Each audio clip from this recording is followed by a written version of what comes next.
learning gaps and foster equitable learning opportunities for all, especially students from marginalized communities. The district's pursuit of funding highlights its commitment to improving educational outcomes for every Redlands student. I wish that all of our policies shared the same thing. This proactive approach will ensure a brighter future for our children, providing necessary resources and support systems that provide academic achievement and personal growth.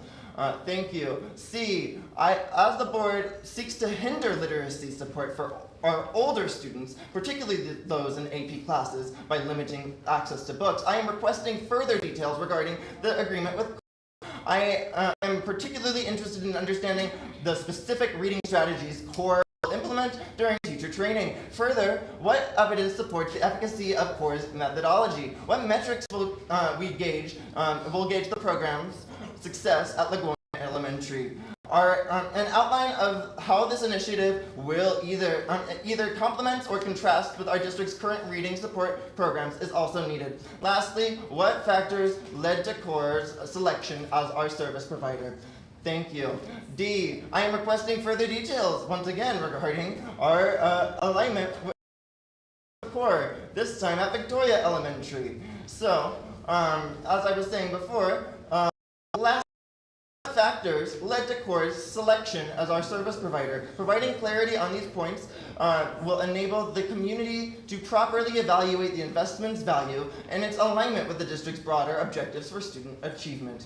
I strongly support the agreement with Give Something Back group for foster homeless and system-involved youth is a crucial community investment. These students face challenges and often lack support. Mentoring offers guidance, encouragement, and skills for academic and personal success. Funding with the Capacity Grant ensures resources for those most in need. I hope this initiative helps to foster inclusivity for especially as we are seeming to do the opposite with some of our policies before this board. Mentorship provides a positive impact, helping these young individuals navigate difficult and brighter futures. Thank you. F, I support the agreement with career counseling. Investing in teacher development is vital for student success and our community's future. Ongoing training empowers educators to create well can better address the diverse needs of all students, including those feeling marginalized. Professional development ensures that our teachers are equipped with the and resources to improve teaching quality, impacting student outcomes. This investment fosters a more inclusive school environment, preparing students for future challenges, contributing to a stronger, more equitable community. It's a crucial step towards a brighter future for all. Thank you. G, I support with the agreement with Linda Mood Bell, investing in instructional services, particularly for the special education. It is vital for student success. The $28,747 allocation from special education funds is a sound investment, promising improved outcomes and crucial support for students needing extra help. This focused instruction ensures every student, especially from backgrounds, can achieve their potential. Such initiatives reflect our commitment to equitable education and fostering a healthy learning environment where all students thrive. Thank you. H, I request more details on the proposed agreement with Leverage Learning Group for writing professional learning. What specific strategies will be taught, and how do they align with our current curriculum? How will the training address diverse learners' needs? What is the plan to implement and sustain the gained knowledge in the classroom? What data supports Leverage Learning Group as the best vendor, considering diversity and inclusion compared to alternatives? These details will help assess the investment's potential impact and value. I strongly support the. Sorry, this is my next one. I strongly support the agreement with Dr. Olvera. Access to timely and comprehensive special education evaluations is vital for student success. These evaluations ensure that we understand each student's unique needs, allowing us to provide tailored support, especially for marginalized students. Early identification and intervention are key to preventing academic struggles and to fostering an inclusive learning environment. In today's climate, particularly for LGBTQ plus students and other marginalized groups. Readily available qualified professionals are essential for their education and emotional well-being. This agreement is a valuable investment in our students in our district, promoting equity and opportunity for all. J, I support the revised agreement for the Riverside County Office of Education making connections in mathematics training. Investing in teacher development, particularly, is essential for improving student performance and preparing them for success. Well-trained teachers directly benefit students and enhance educational quality. District-wide, equipping educators with effective strategies to support all students, especially those facing marginalization, promotes inclusivity and equity. This initiative ensures that our teachers are at the forefront of mathematics education, leading to better student understanding and engagement. This investment reflects our commitment to foster an environment for every student. Thank you. Okay, I support the revised, I support the revised agreement with Riverside County Office Education making connections in mathematics training, investing in teachers, particularly in mathematics. I think move on. Whoops. Thank you. Okay. At a time when members of this board are liking posts that comment, gays can't talk in that voice anymore, I question the intent of this policy. I'm still waiting to hear back from you, Candy. I really like the intent of this policy because it looks like this policy is working to erase the voice of marginalized communities. It looks like it's going to really hurt our AP students and their access. And like I said, honestly, especially considering some of the things that have come out, Candy, and I'm waiting for you to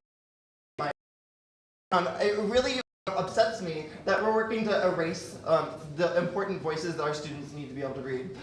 L, I am requesting more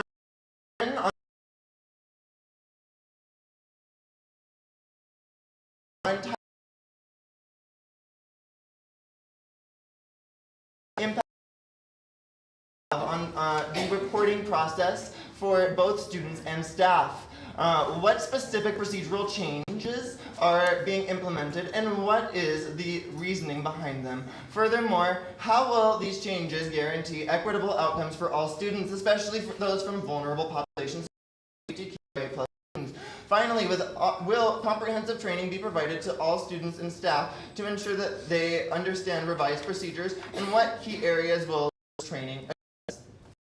M, I really don't understand why we aren't listening to our educated professionals. I'm concerned that I'm concerned about the proposed revisions to Board Policy 6000. Updating policies is important, but I'm worried that the changes to roles and concepts could unintentionally shift priorities, potentially impacting our students negatively. I'm primarily concerned about how the board will define content as obscene. You told us at the last meeting that we were going to get a rubric for this. Where's the rubric? Where's the transparency? Did you collaborate with the educational professionals we're going to collaborate at the last meeting? No, otherwise we would have been presented with that rubric.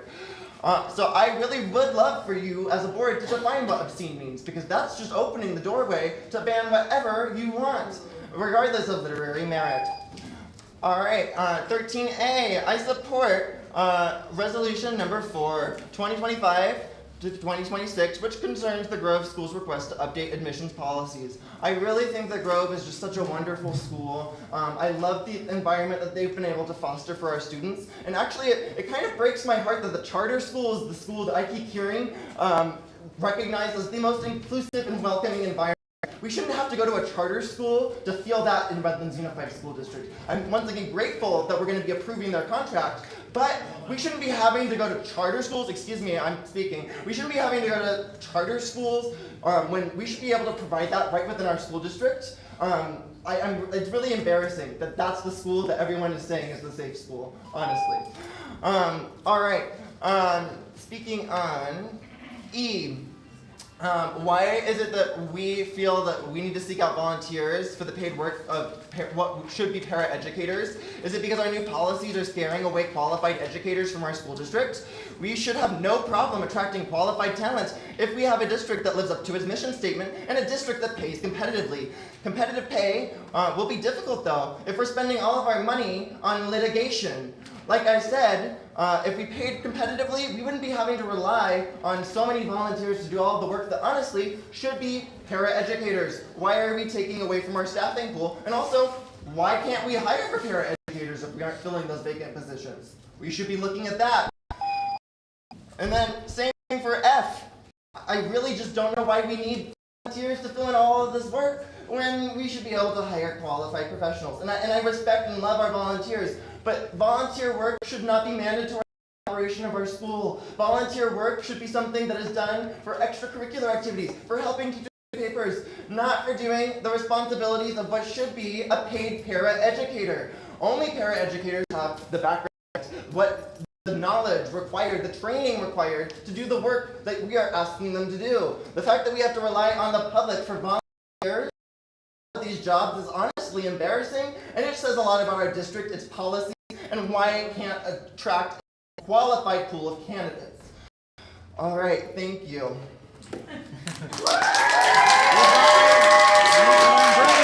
Brevity! We're beating everybody's time. Next, we have Aya with 2 cards, Valerie Tabor with 2 cards, and Leon with 3 cards. Welcome, Aya.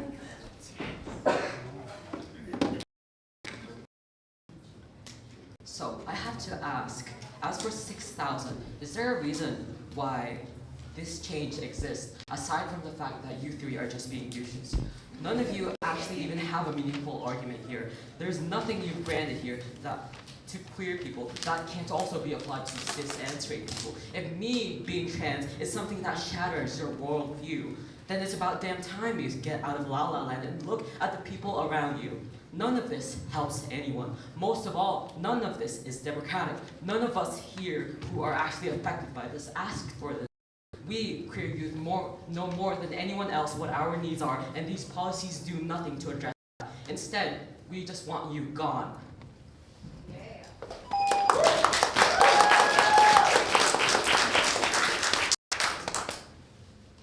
As for 1312.2, so last meeting, a woman verbally harassed one of our queer students, and while all of us who opposed it were kicked out, she was given her full speaker time, all of it, and then some. And now you're telling me you want to censor our existence from the place we spend 7 hours a day of our waking lives in, and that's more important to you than recognizing us queer kids who stood up to your indecency today and all other days. You're telling me we can't discuss things like gender identity, but people can shout at us slurs all they want. You 3 may be sitting there lying through your teeth all day long, but we will always be there, bringing our own books, passing them around, talking to people, and we will never let you in those. We can and that future. Thank you, Aya.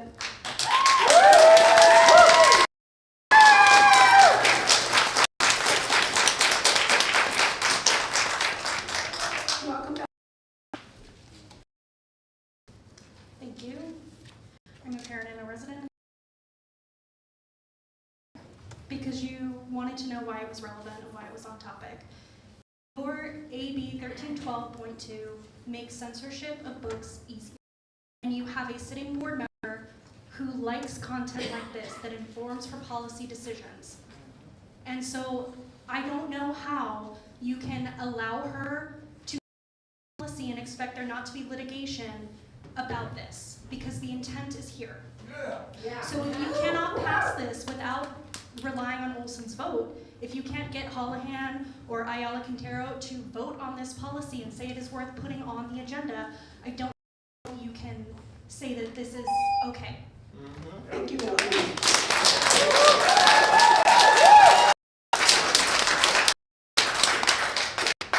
My next topic is BP 6000.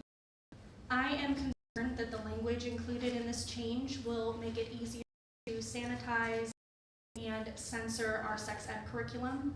I'm also concerned because the terms obscene and lewd have been tied to a FOIA email, again, Ms. Olson, with the ARC Church, that is how the LGBTQ community is described. And so when you connect sexuality and you reduce the LGBTQ community to only sexuality, do we know that when you are targeting materials and sexual materials, that is not a dog whistle for the LGBTQ community? And the answer is that we cannot. And it should be pulled from the agenda tonight.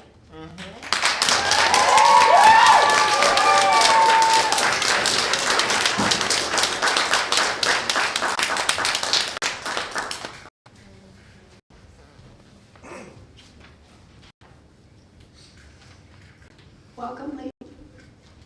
Lee, just to clarify, you have 3 cards, but one of them is not on the agendized item, so we're going to remove that one and put it in the order.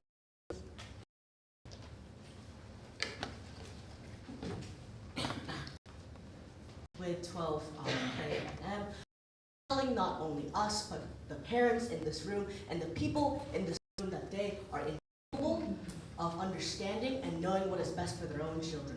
As a government, you are to segue yourself into our children's education. And if you look around this room, the content that will inevitably end up being banned because of this will only just tell people like me, the many queer people in this room, that we are disgusting. We are not meant to learn or know about each other. And ultimately, it is about how having these books in classrooms because of compassion. Compassion is not inherited.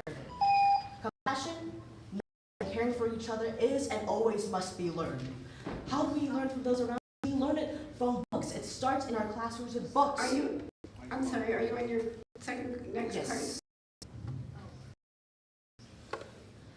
Continuing on, the books that are being censored and are not pornographic or crude are the keys to a flourishing society that we ultimately are all reaching out for. They are the story of all of us. We are the foreigners to our fellow man, one way or another. And the only way we can be at peace perspectives. To be at peace is to know compassion, and taking away these books ultimately just lead for a hateful and crude world. Thank you.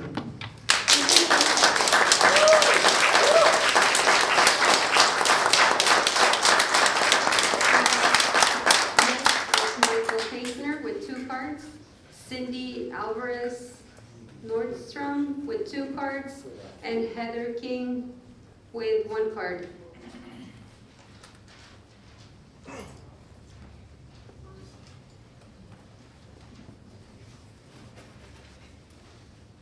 Welcome, Michael.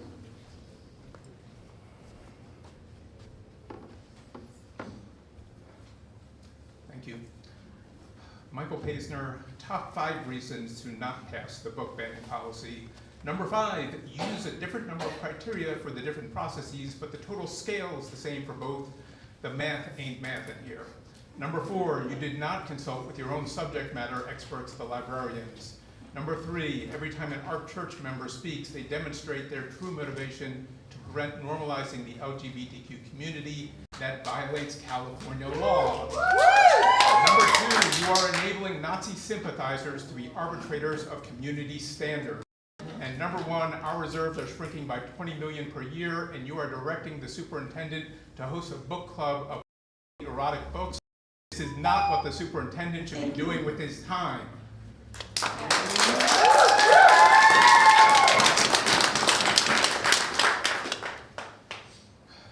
Next, concepts and roles. This policy would assign the board, including Candy Olson, the responsibility of determining policy. If you're holding a meme, a poster, or something that demonstrates Candy Olson's ability to determine what is lewd, please hold it up. This is not old material. This is stuff she has and demonstrates that she does not have the ability to judge what is obscene, what is lewd. This is her work, this is her efforts, and this reflects on her ability to make judgments. These are obscene, and she should not be able to serve on the board, and you, Ms. Brendler, are responsible because you allow it. You have not censured her when you should, and you support her.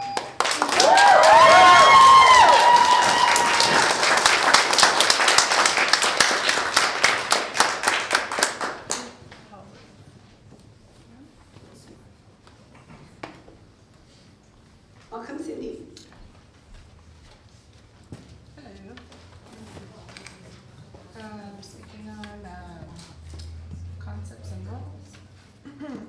paid to be here. I'm here on my own time because I'm not I'm not okay with these dog whistle policies targeting people of color and LGBTQ voices. Banning books is like banning people. You cannot destroy the truth of their experience by burning pages. Stories are not pornography.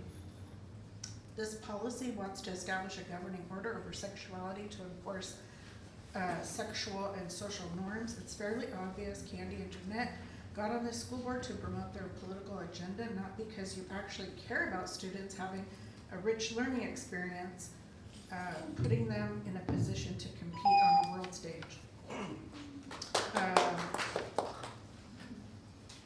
This is the complaints concerning library. This policy is a huge waste of resources. You're proposing a taxpayer-funded book club to review books challenged by any member of the community. You saw Sonia Shaw, Tempest, and Chino, and other districts as well. Yet knowing this, you want to imitate her and all her moral fanaticism by putting forth copycat policies you know will cost the district big money.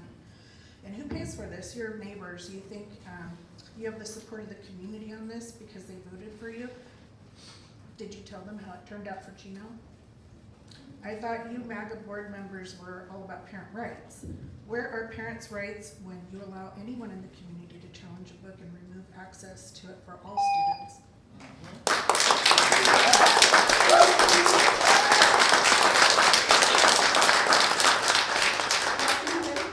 Thanks, Michelle. Heather Kingshamp, Area 2, mother of 2 USD grads. We all saw after the July meeting how agonizing this conversation has been for you about this policy, and the worst part is it's unnecessary. There is no pornography in our school libraries. All of the books that have been purchased have gone through the vetting process of major presses and are highly trained librarians. There's not a problem. All you can point to is your anxiety that those books exist. Taking away books that deal with complex questions about sexuality and identity leaves students to look for information in potentially dangerous places like the internet or the backseat of someone's car. If you want to keep students safe, let them have access to knowledge.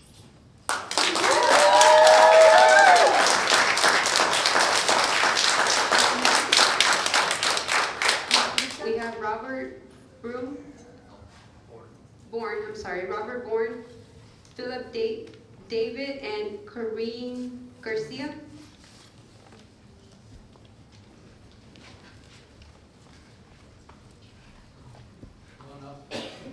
Welcome, Robert. Give me a second to pull up my slides. I have 3, correct? Yes. Okay. Can I be heard? Yep. Thank you. Robert Bourne, Area 1. Addressing first Agenda 13K, policy establishes an expedited removal of an item that a single complainant has deemed to contain perceived pornography, graphic description of sexual acts, or sexually explicit materials. How, I ask, can a text on human reproductive biology not include the latter two? However, the most dangerous is the word perceived.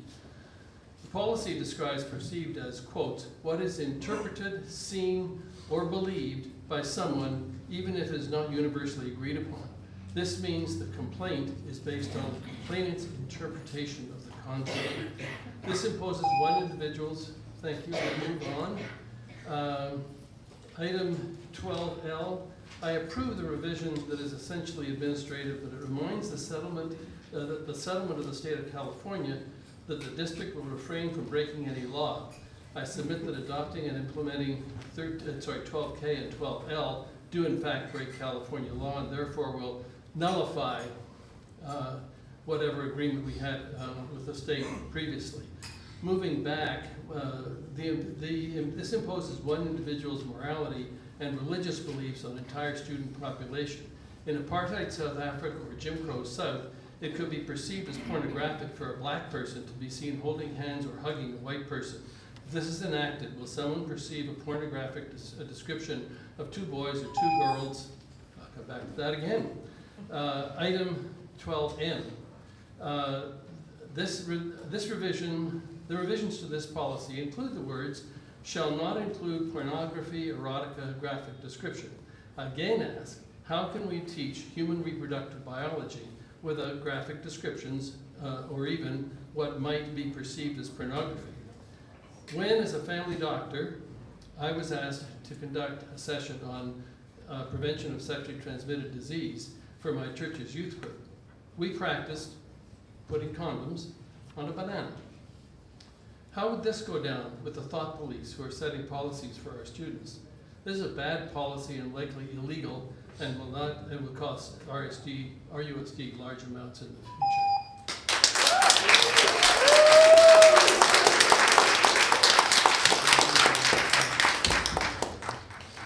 Welcome, Philip. Thank you. This is for 12M. This policy is a direct copy-paste from Chino Valley, a district drowning in backlash for pushing censorship and political agendas into classrooms. It's illegal under AB 1078. It devalues our librarians, and it opens the door to endless bad faith book challenges. In 2022, just 8 challenges cost us over $20,000. This policy guarantees more complaints, more committees, more wasted tax dollars. You are handing voices and to erase stories that reflect the diversity of our society. We already have a working process. This is not about protecting kids, it's about controlling them. Reject this reckless policy before it takes Redlands into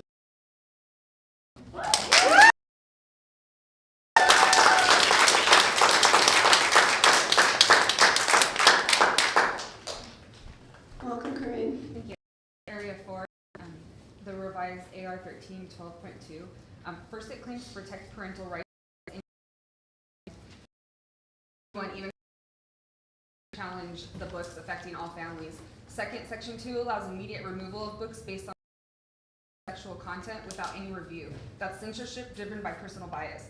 Third, term like pornography or pornographic, erotica, and inappropriate vulgarity are too vague and subjective, opening the door to misuse. Fourth, the rubric seems neutral but is actually disguised censorship, putting classic literature, LGBTQ+ stories, and trauma narratives at risk. Finally, the appeal process is controlled by board members who many parents no longer trust, some accused by promoting discriminatory views. Okay, next, board policy. I would also like to know which textbooks in this district contain pornography, erotica, or lewd content, because this policy makes strong claims without offering a single example. I'd also like to know which of our history classes actually include the raw, uncomfortable truths of American history, because most are already sanitized to avoid discomfort. This policy is unnecessary and contradictory. It claims to ban certain content, then immediately allows for case-by-case exceptions. So which is it? If we're passing policies that address imaginary issues and then undermining them in the same paragraph, we need to ask why. Is this about protecting students or about controlling what they're allowed to learn? Thank you. Thank you.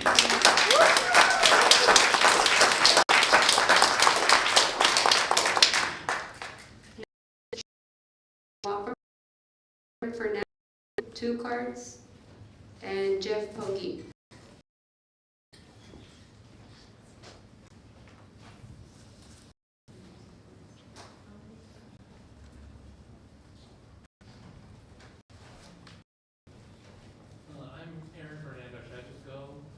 Yes.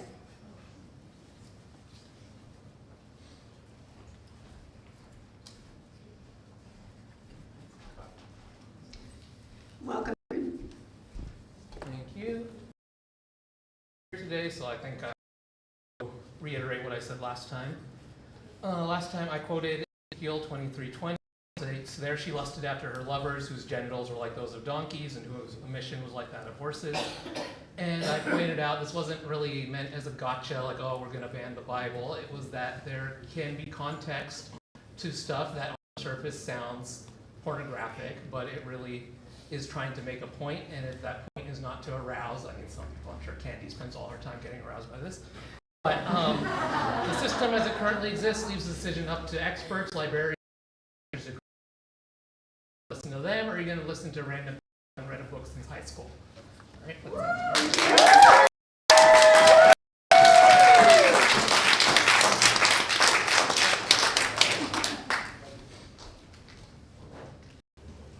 Welcome, Charlene. I am a teacher in our USD district. I'm also a parent, and I'm from Area Trustee 1. I'm speaking on the book bans. Sorry, I don't publicly speak often. Well, in front of students I do. But anyways, speaking on the book bans, I don't understand why we're not trusting our librarians who are highly educated and who have vetted these books already. I feel it's government overreach for you to tell me what my children can and cannot read, because my librarians have already done that for me. Yeah, it's weird. And it's creepy. Like, you get these people in these sections of books that are obscene, and it's weird. Thank you, Charlene. I have another one. Oh gosh, I can't even remember what it was. I only have 3 for you. Oh, good. Then I'll go. Thank you.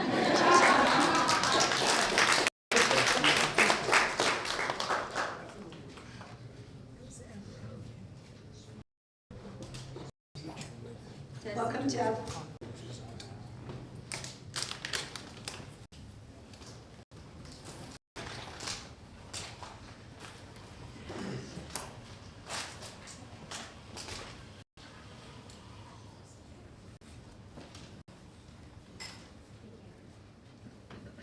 Welcome, Jeff. Thank you. Is it possible to move the camera for the audience to be on Jeff? Do you need it close to Jeff? You got it.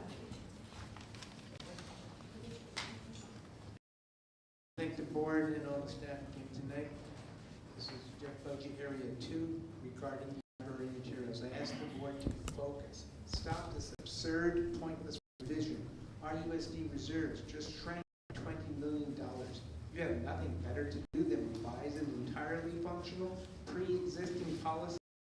Under this ridiculous proposed revision, any district resident, even if not a parent, not a student, but any resident can challenge material. 4, I put inappropriate, vulgarity, crude slang, if presented anything blasphemous, including religious oaths and common swear words, if perceived. Reject these changes, please. Use your time wisely instead. Thank you, Jeff. Thank you.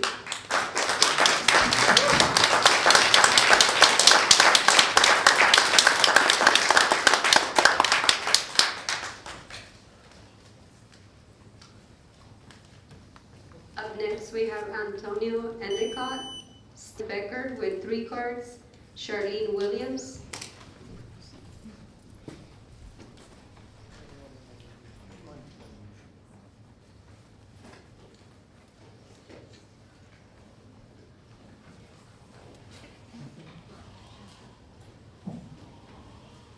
Is Antonio here? That's my grandson, I'll go with one. Okay. Mr. Becker, why don't you go first?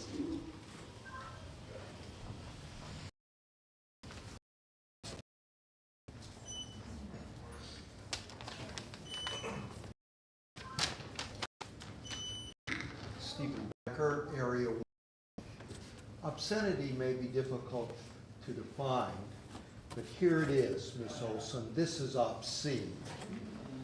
And you liked it. I'm addressing 3 agenda items. The ultimate aim of the policies advocated by Mrs. Olson, Mrs. Wilson, and up to now, Mrs. Rendler, with your acquiescence, are the dumbing down of our public education and the elimination of critical thinking and and the marginalization of whole segments of our student population. Mrs. Wilson and Mrs. Olson were elected by very small margins as a result of a classic bait and switch. They presented themselves as defenders of decency and traditional values. It was and continues to be a lie. One only need look at other things that were What policy are you speaking? What are you speaking to? It relates, ma'am, to the fact that Mrs. Olson and apparently Mrs. Wilson do not have the requisite decency to make decisions on what people read. And let me finish without interruption. You don't like to hear it, but it's the truth. Mrs. Rendler, I thought that you were better than this and hope that you are. Mrs. Thank you, Mr. Becker. I think your time is up. I have more. Just don't cut my time off. You do it when you don't like what people are saying.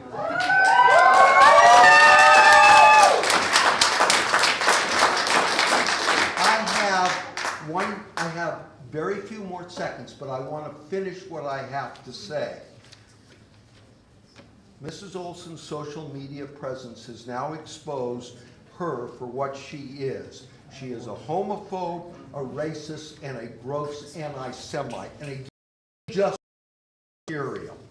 Her pathetic efforts to deny the obvious impacts of her social media make her clearly a hypocrite. Mrs. Rendler, for the sake of all that's good, don't join with these two fanatic dogs.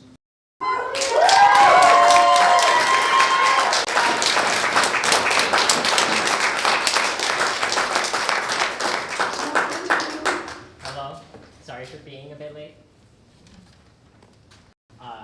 So I'm here to talk about policy 1312.2, the book banning one. So this, under the guise of protecting children from porn that doesn't exist, what it's really here to do is infringe on my rights and every other student's rights because you have an agenda to push, Candy, and, well, you, I forgot your name. Importantly, though, it's not going to win because look at how many people don't want it in here. It's blatantly unpopular, and you're going to lose in the end. You never win. So I suggest giving up now.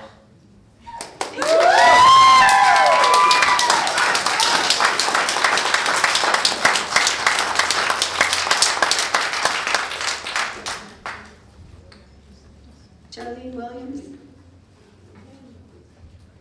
Up next is Peter Kane, Pat Mulder with 3 cards, and Annie A.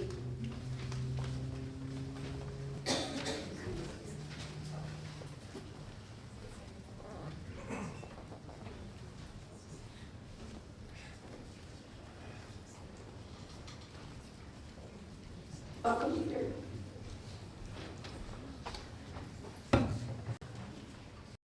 Peter Kane, Area 5, unfortunately. I'm not reading tonight. I hope I don't forget that too much. Candy, I just want to, Michelle, some data for you at the last meeting. 73 out of the 84 speakers, that's above 80, almost 87%. Again, he just said, blatantly unpopular, this is what you're voting against. And tonight it's like 24 out of 26.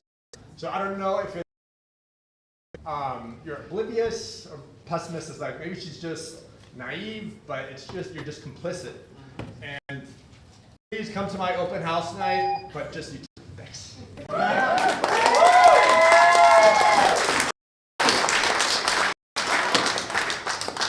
Hi, I'm Pat Molnar. I live in Area 4 and represented by Melissa and Patty. I want to say I'm starting with the complaints concerning library materials. Professionalism matters. I've taught for 29 years. My skills are valued, I'm doing more. Why are we not listening to the professionals here? I like you guys, I want the best for you, but I don't want you fixing my car. I don't want you fixing my knee, and I don't want you denying my children and the children of a majority of the people you're supposed to represent the chance to have their books here, to read the books that they want. Poor kids don't get to have books because they can't afford them. Don't do that. And that leads me into concepts and rules. The board policy is 600. Hold on just a second. Okay. So on this is the taking of books away. So again, Michelle, Do you have a grandson who's going into AP? There's books that are challenging. There's books that challenge the way people think. Violence happens. War happens. And what you are wanting to do, what all of you three are doing, is you want sanitized history. There's another word for that. It's called propaganda. And the bad guys do it.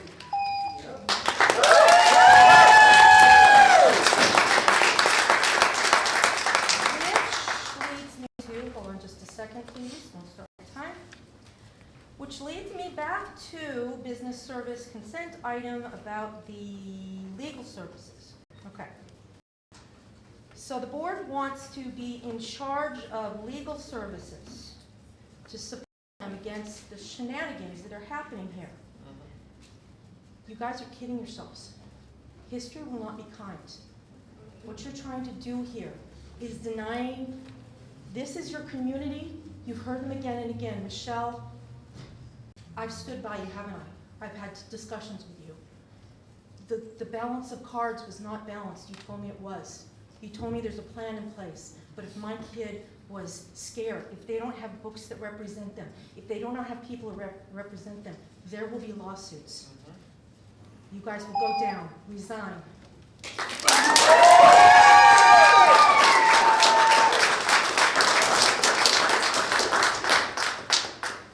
Welcome in. Hi all, I want to speak in opposition to the book ban. The ban is deliberately vague and allows for books to be removed from the library with no resistance and get tied up in an unnecessarily bureaucratic and confusing review process. This stinks of government overreach, and I agree with other speakers that Katie Olson is not fit to vote on this policy. I guess I'm not surprised that a person who's excited to ban books today would also publicly align herself with Nazi ideologies. Sorry, in her terms, she follows or used to follow Nazi pages and likes posts that contain Nazi ideologies, but wants us all to know that she doesn't actually like the Nazi parts. Do y'all see how that sounds? Who's gonna buy that story? And Candy, do us all a favor and just resign. Your fascism is showing.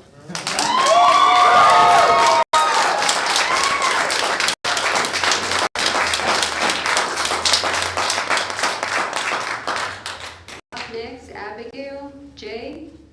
Jonathan Marcus with 3 cards, and Joseph Cohen. Hello, my name is Abigail. I would like to ask you all to vote for the book ban. However, I understand that 3 of you are fascists and will likely vote yes anyway, so I have one request. I would like you to at least notify all of the parents about the books that are currently being challenged, what books have been banned, and what stage of the challenge the books are in. If you claim to run on parental rights and you say that students could check out the books from public libraries, let the parents and the students know what books are being banned. Put this on the school district website or publicize it or mail. Thank you. Thank you.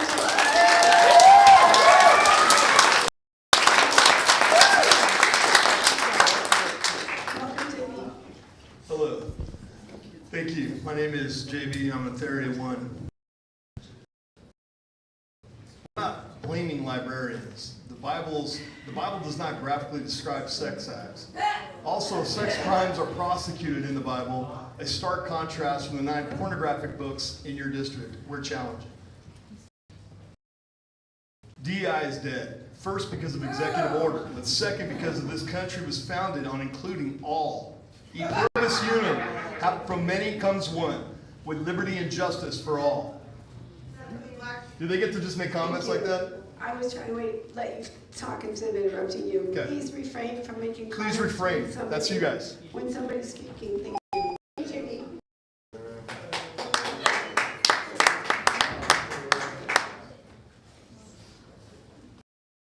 Come, Joseph.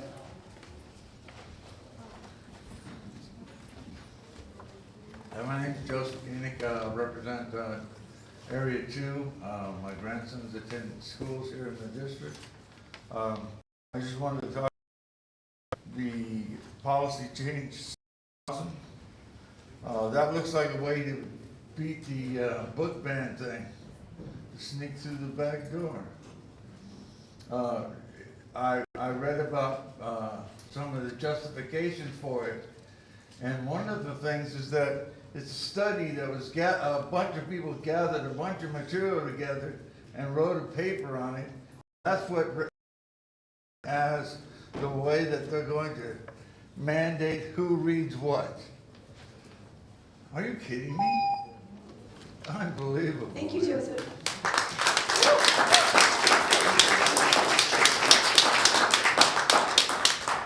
Janelle Martin, J. Stephen Raquel, Izzy Mason with 2 cards. Good evening, board members. Welcome to I'm speaking in opposition of item 12K. Area 1 community member, mother of an RUSD student, and co-founder of Stronger Together Now, a nonprofit that supports students across several Inland Empire school districts through tutoring, mentorship, sports programs, and enrichment offerings.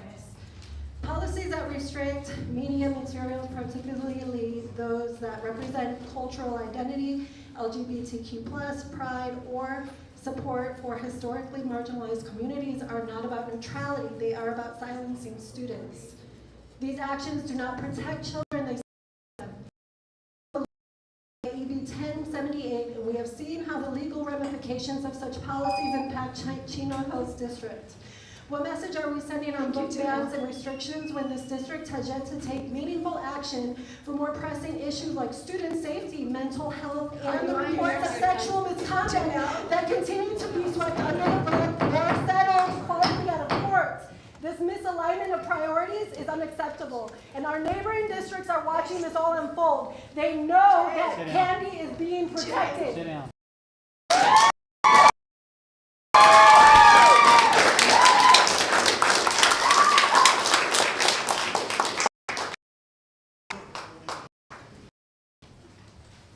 Welcome, Jay. My name is Jay. I am from Area 4.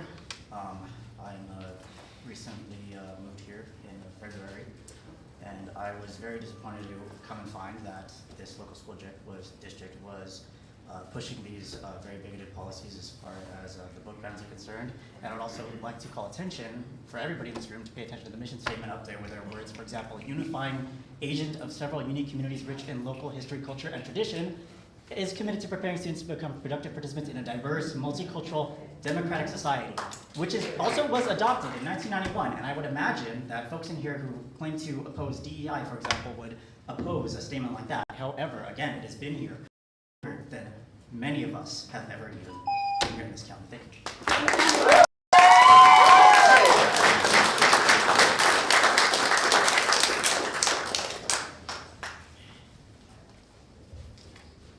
Welcome, Izzy. I have 2 cards, but I'm just gonna do one. Is that okay? Hi, I'm Izzy Mason, and I'm gonna speak on book bans. Let's ban books, because clearly the biggest threat to students isn't mental health crises, underfunded schools, or predatory teachers. It's books, because heaven forbid we read something that makes us think or feel seen. I mean, how dare a novel talk about real-life issues like racism, identity, or mental health? That's obviously way too dangerous for our delicate minds. Look, students aren't idiots. We know what the more you from us, the more we will want to read it. So go ahead and ban books, because we will just find them somewhere else. Thank you.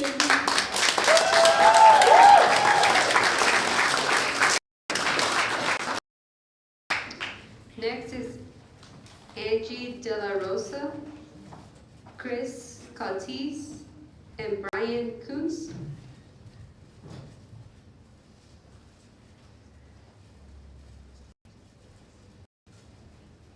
Is Angie here?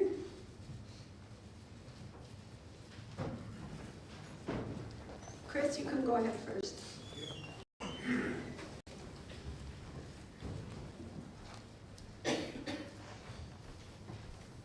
Welcome, Chris. Thank you. My name is Chris Claudis. I am a resident of Redlands, a retired public school teacher, a school board member, grandfather to 4 RUSD students, one of whom, Antonio Endicott, addressed you earlier. Michelle, what is going on here today is your fault. Because of you, these 2 professional homophobes can turn their into law. You are enabling their pogrom against the LBG community. You are responsible for allowing them to become a real threat to the intellectual freedom of our students. Contrary to your stated wishes, we will not continue to impress on you to the fullest extent permissible by law the error of your way. Thank you.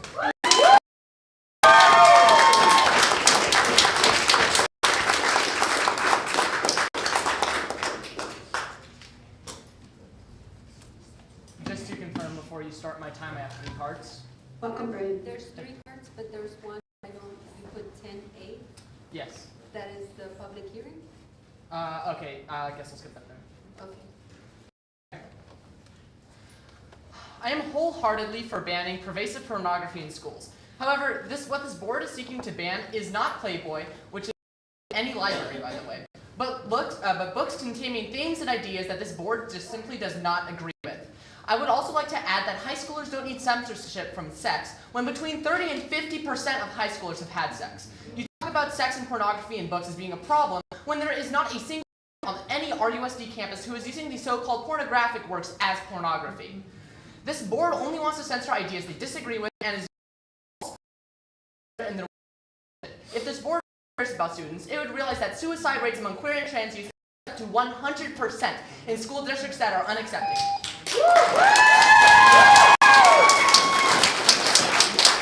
Next is 12M.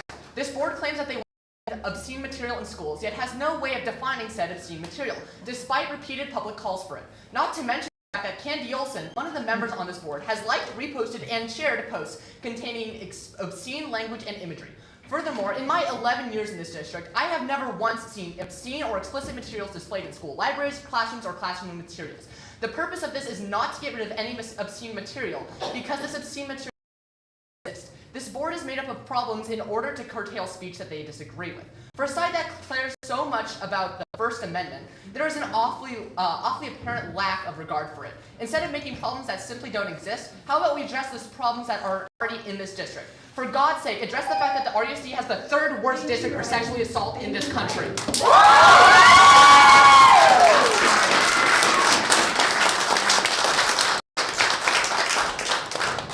It's Megan Sinat with 2 cards, Samantha Trad with 2 cards, and Pastor Heather Hawley with 1 card.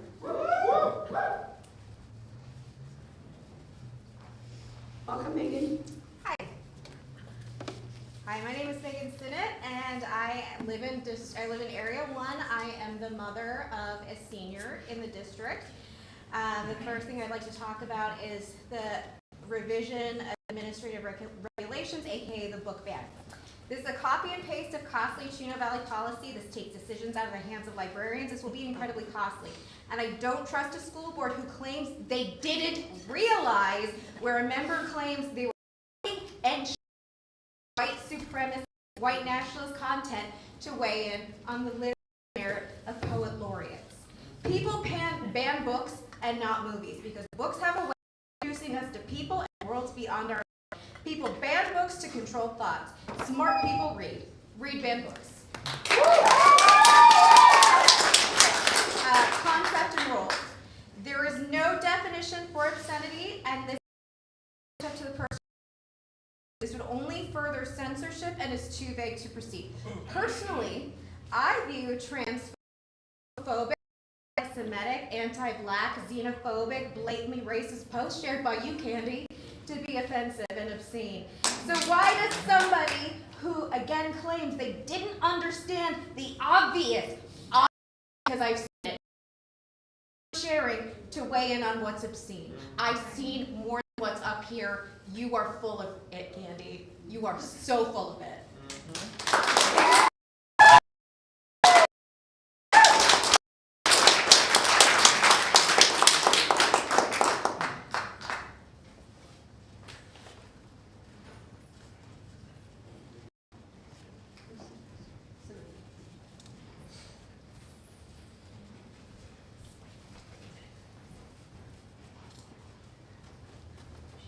Welcome, Sam. Are you listening? Michelle, I'm talking to you. Are you listening? Thousands of emails have been sent to you. Hundreds of people who have spent hours in this room for months telling you not to move forward with this policy. Are you listening at all? What is going through your head? Do you not believe that we are not a fringe group? We are your community.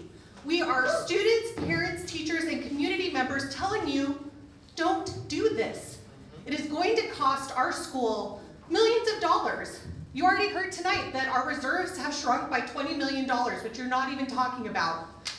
This policy is going to cost, this policy that is also connected to the one that I was just talking about is going to cost our school millions of dollars that we don't have. Do you think we're making up that this came from Chino? Do you? Do you not understand that this is a Project 2025 item and is not coming from the town that you grew up in, Michelle, that you raised your kids in? Why are you doing this?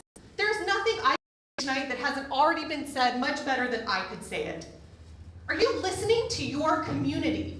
When people have coffee with you, people you've known for years, who raise children with you, telling you don't do this, what are you thinking? You won't even meet with us. You've known me almost my whole life, and you won't even have a conversation with me. And there's all of these people here. I'm so tired of coming here. Listen to your community.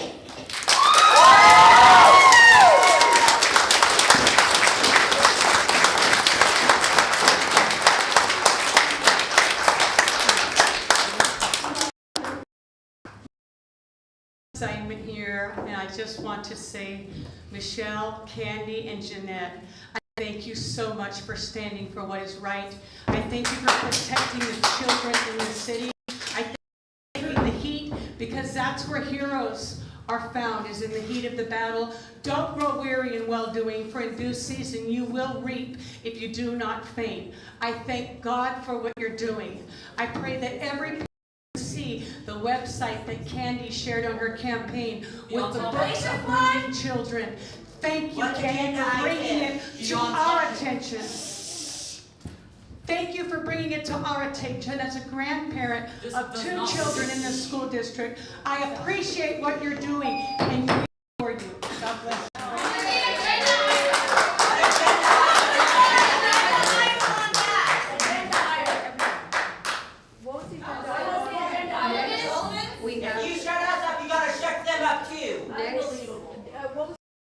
Jessica Calendar with cards, Arissa Turner with 1 card, and Catherine Appleby with 4 cards. What was the agenda item on the last one? What was the agenda item? Can you please, that would be good to answer, wouldn't it? What was the agenda item? Was it licking Candy's asshole? You notice how every person who ordered you has been right? Doesn't that track? I'd like a point of order. Excuse me. I'm sorry, I didn't catch your name. It was too loud. I'm Jessica. Jessica, welcome. Hi. So I am talking on 7A. I'm proud of the school district for doing something positive, allowing our students to participate in a great event like the Oregon Shakespeare Festival. It's a once-in-a-lifetime experience where these students are going to get a chance to work with professionals, learn from professionals, experience art and ways to learn, create, and grow. But I wonder if you guys are aware that some of the plays during this run are from Shakespeare to Sondheim. And since we're so concerned about obscenity, specifically in the Sondheim play, Into the Woods, there's a naked wolf running around trying to molest a little girl and get in his bed. But because it's a classic, we're just going to omit that and let the students have a pass. So I'm proud that they get to go. Thank you for letting them experience it. All right, and 1312.2. I know you guys are tired of this. I'm tired of it. Hi, Candy. How are you? Hey, Candy. You're attempting to decide what you think is right for our students instead of letting the librarians do it.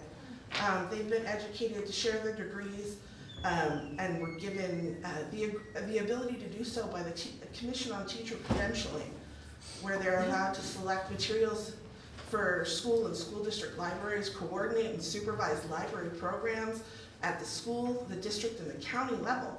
So ideally, please let us support you. But let the librarians do their job. And if you want us to support you, please give us a reason by not furthering your hate.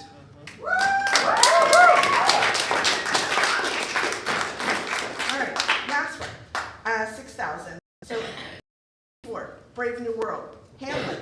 They've all been banned at one point or another, still have at least one obscene or offensive section in them, but are taught in classes. They're taught in school. So if you're not finding these books obscene, but others, why are you cherry picking?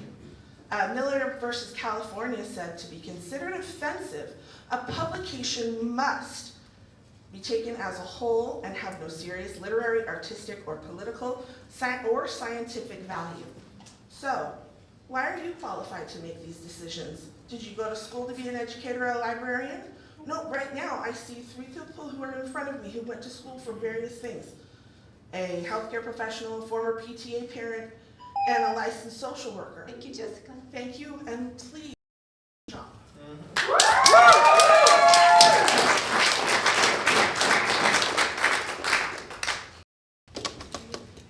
Thank you. I may welcome this.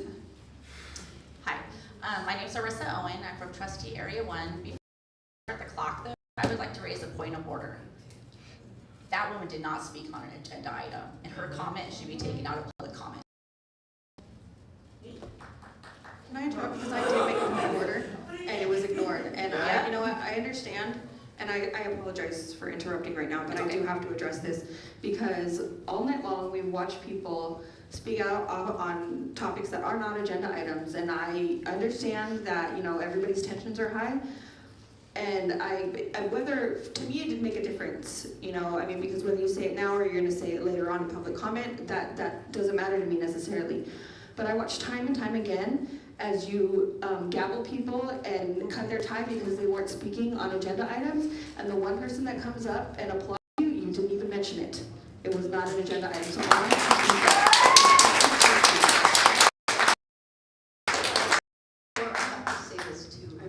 There were several people that I was trying to get your attention to ask what agenda item it was, and they spent their whole time without even being asked. So I think I just concentrate on somebody talking. Yeah.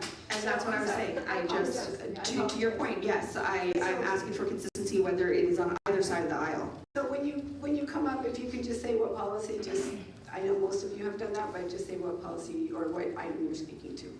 Thank you. Okay, hi. I'm speaking on the book ban. I want you to know that more than 50 conservative groups are working to challenge books that overwhelmingly have protagonists who are LGBTQ+ and or people of color. They want to erase anyone and anything that does not align with their Christian nationalist worldview. These bans prevent students from marginalized communities from seeing themselves represented in stories that help them to feel seen. 2023, 4,240 books were successfully targeted for censorship within the United States education system and public libraries. In our own district, 2 were taken out of middle school. To quote Stephen Schwabsky, I don't know how to say the last name, but he's the author of one of the books being challenged. Thank you.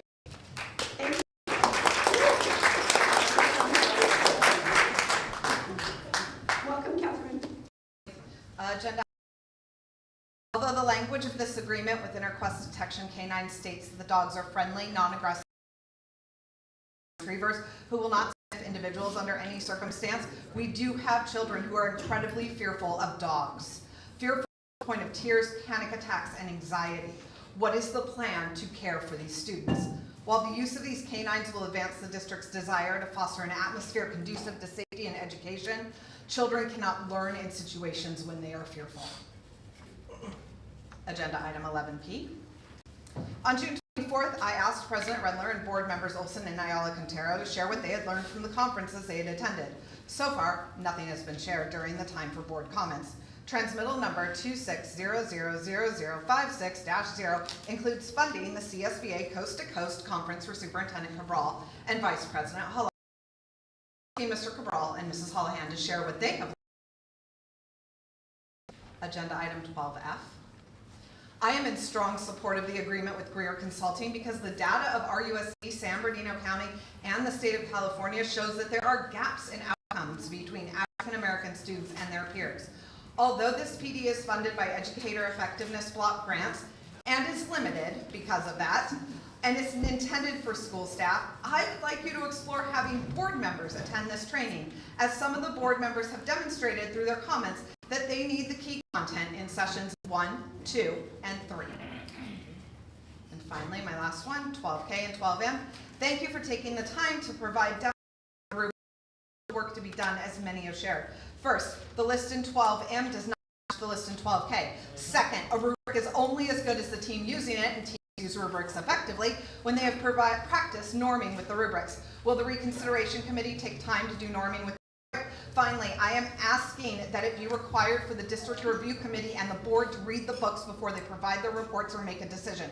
When the board has been asked what makes them qualified to make decisions regarding challenged books, the only answer has been because we are mothers. Motherhood is a biological process. It does not miraculously imbue a woman with moral superiority, nor is motherhood a requirement for serving as an RUSD board member. You owe RUSD students. Thank you, Kathleen.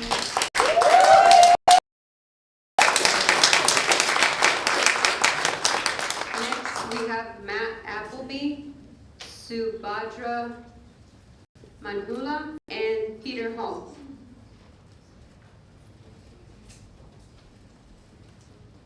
Hello. On the book ban, first of all, I'd like to thank the board for finally listening to the community about something and providing definitions for some of the terms.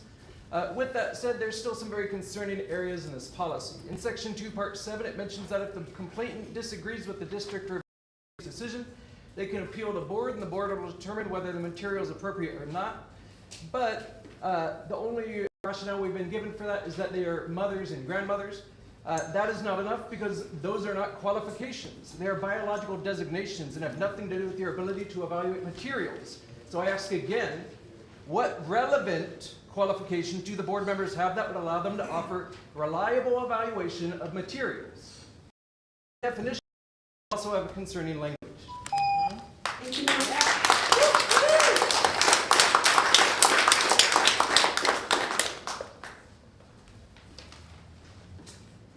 Welcome, Sue. Alright, so I'm here to talk on 12K. So I don't really know how many more times we're going to have to tell you this. I feel like a broken record coming here each and every time to tell you what you already know. The book ban takes away student control of the media that we consume, and it places it in the hands of a school board that has already made up its mind. It's only going to lead to a lack of freedom for all students. Because let's be real here, the only ones who are going to be happy after all of this passes are Candy, Jeanette, and Michelle. Is that really the kind of policy that we want our students to live with? Because it isn't the school board members' happiness that matters most. It's ours. We should feel comfortable with what we're reading, and we're already in a place like that right now. We don't need that to be taken away from us. Now, for the next one, that's 12M. So that's sort of dealing more with obscenity. Let's talk about what obscenity actually is, because I don't think anyone knows what it is. So some of the members of our board would define it as content pertaining to LGBTQ communities. I personally would define it as the post that Candy Olson liked on Instagram. That is to say, obscenity is highly subjective. I feel like it would be best for us to be, I don't know, trust our professionals like we've been. They certainly know better than you do. They know better than I do. And we've all made this abundantly clear. Like, the way that you guys are acting about these communities that you don't belong to is not actually talking about necessarily this idea of like, oh, it's obscene. At this point, you're just being prejudiced. And so I'd like you to actually consider that definition and refer back instead to our professionals instead of trying to define it yourselves. Thank you. Thank you so much.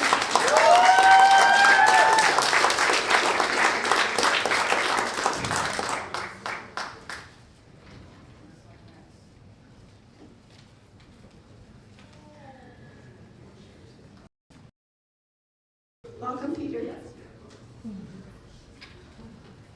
So a bunch of people are complaining about how this policy would take away their rights to educate the book ban policy. Okay, so a bunch of people are talking about how the book ban policy would take away their rights to educate their children as they see fit. And I just like to remind everybody that had the Supreme Court voted the way the LGBT community wanted them to back in late June of this year, then people who don't share your perspectives and would not be allowed to opt their children out of school. They would be forced to have their children sit through what we view as propaganda. Men cannot and women cannot become men. That is biology. Thank you. Thank you. Next, we have Joshua Hall. Quinn Shee Chair with 11 cards, and Joette Orman with 2 cards. Welcome, Joshua. So, speaking on the book ban is not really a book ban. It's a guideline for that is appropriate or inappropriate based on age, grade level, and emotional and intellectual maturity. So it's not really a ban. You can get all the books or at Barnes & Noble or other bookstores. Secondly, the same people who are complaining about the book ban get our public servants canceled from not just the school district, from their jobs, from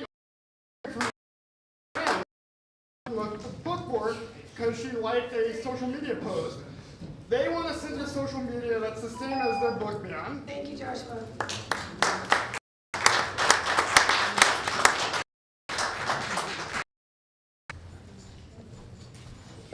Welcome, Quinn. Good evening. Good evening, board. Can you please pause my timer? I'm grabbing out my paper. Thank you very much. Hello, my name is Quinn Shea. I'm an incoming 8th grader at Area 2. I am speaking on Section 11, Item Q. Instead of spending my last couple days of summer vacation, I'm here to talk on certain policies. First, I'd like to talk on Section 11. Okay, I just said that. Let's be honest. Does the board really need donations? What would the donations be for? Would they go towards the students and their learning? Would it go straight to the board? Because as it states, you would have a secretary write letters on behalf of the board, not the district, the board. And the board specifically. Why not have the district say thank you? Because the board wants power.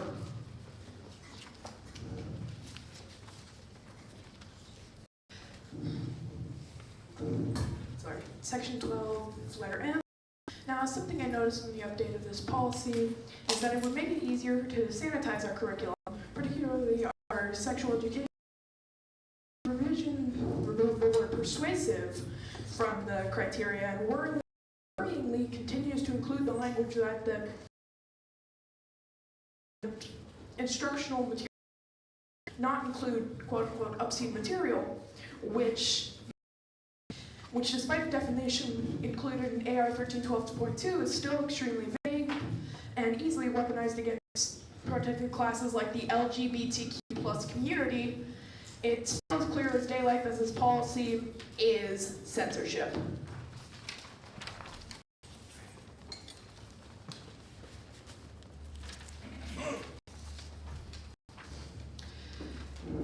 AR 1312.2, the updates to this policy do have some improvements, such as, and most notably, Section 11, stating the complaints don't go directly to the Board of Education. It also includes an addendum of a rubric of definitions for transparency. So good on that part. However, in the definitions part, specifically questionable content, it states that material that raises concern due to its subject matter, tone, or presentation, potentially inappropriate, offensive, or unsuitable for a certain audience would open up a huge loophole to ban LGBTQ and other types of speech from whom are quote-unquote, according to you, inappropriate.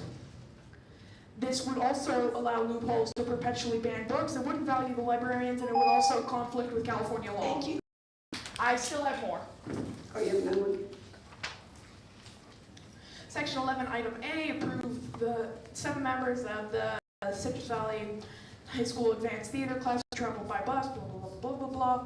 Personally, as a theater student, I think this would be wonderful for the CV Advanced class because it would give the students a more broader perspective on the world, what they'd like to do. In college, these students need this. It would help them in more ways than none. Even if 2 days of school is missed, this would be a once-in-a-lifetime opportunity for these students. I suggest vote yes and let the students have their fun no matter what they identify as. or who they are, LGBTQ or not. Section 11, item G. I understand certain kids may be deathly afraid of dogs, but personally from all the bomb threats as well as drugs my school had or found, personally this is quite a good policy.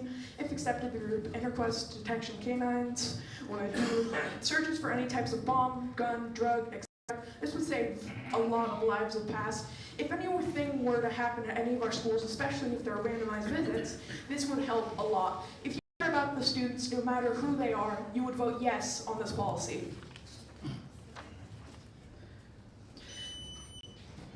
Section 11, item H, the Mentone Elementary Shade Structure product. It is maybe quite costly for the district, but it would be beneficial for the students to protect them from the sun, rain, or any outside weather, and make sure the students stay safe in any weather, especially rain/hail, because as you're aware, we're near the mountains. Keep our kids safe in any type of weather. Apologies.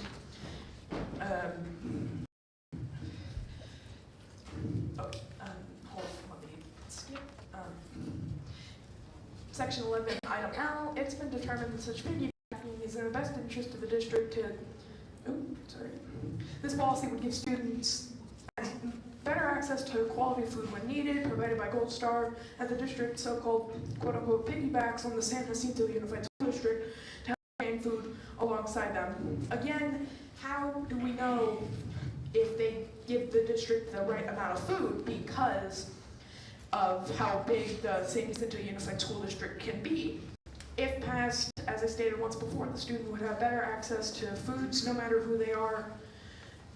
Vote yes. And I'm gonna kill two birds with one stone, if that makes sense. Section 12, item C and D, it's the same thing. If this policy is passed, the core in education would provide the schools the necessary tools to build a multi-tiered system of support. Personally, this is a wonderful policy due to providing the students with help on literacy in their schools. This would provide the school items to help them do these as well. I suggest you vote yes, and if you care about the kids and how they end up, you would vote yes. Section 11, letter D. If this is passed, it would help students so much. At my school, Yamco Middle School, in an area I don't know, with a low amount of 1 to 2 storm drains in my school as of last year, it was clogged. So whenever it would rain, the sidewalks and everywhere inside the school would get flooded, all walkways flooded, all storm drains flooded, and wouldn't drain, etc., etc. This would help out quite well to help stop the flooding in schools, as well as making it safer for the students to walk around during storms to get from class to class without having to worry about slipping. Vote yes on this policy if you think you should keep our students safe. Thank you. Does this make you afraid, Candy? Thank you.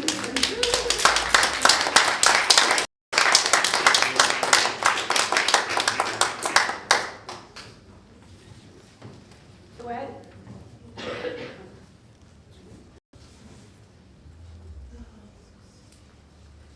I know Joette, David Bolai, Arthur Schaefer, and Nathan Gadabay.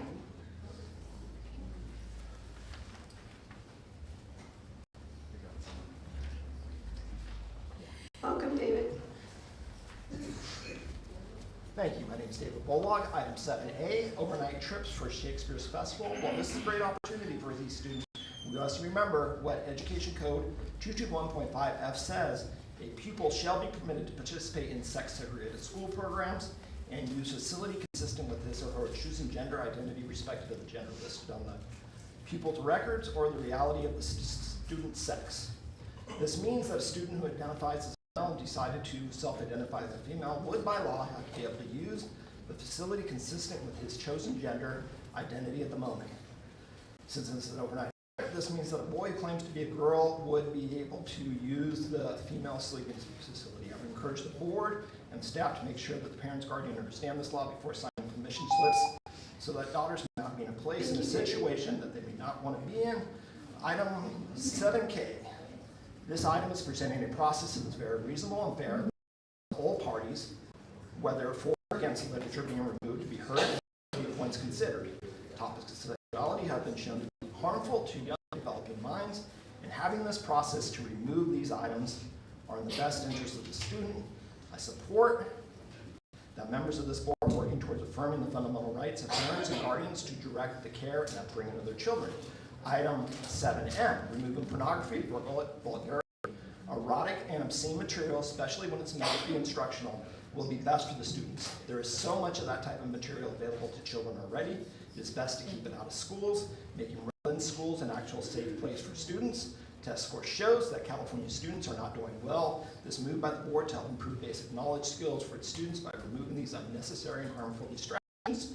It's important to follow through on what Member Olson states to get back to the basics of reading, writing, and arithmetic. Regardless of the audience making the most noise here tonight, they are special interests with a minority viewpoint. I do not believe they speak for the majority of Redlands. Thank you.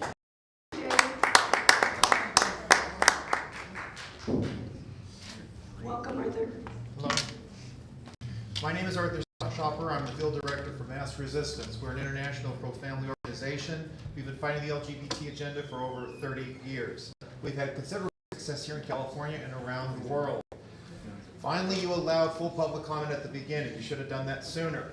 I am not surprised that there are abusive domestic terrorist-linked LGBT activists harassing Redlands District and the parents who want to speak out against this. This is general public comment. You allowed that, do you not? No, and then there's that's at the end? Okay, that wasn't made clear to me because this is when I was talking to somebody. I'd like my time back and I'll be speaking on, I'd like to speak on K and M then, those two. And then I'll come back for regular comment. Thank you very much. Okay. So let's start over. Thank you very much.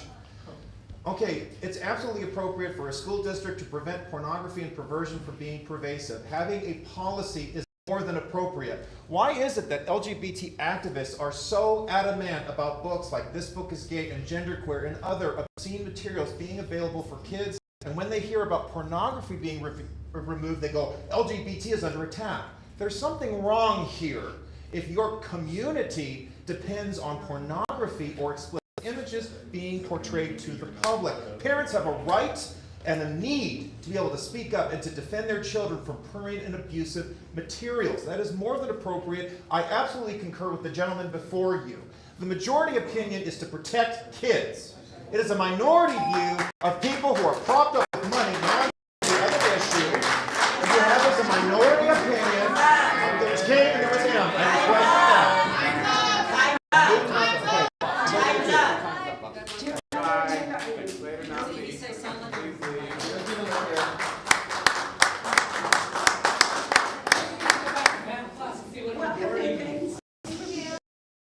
I'm speaking on item K before my time starts. All right.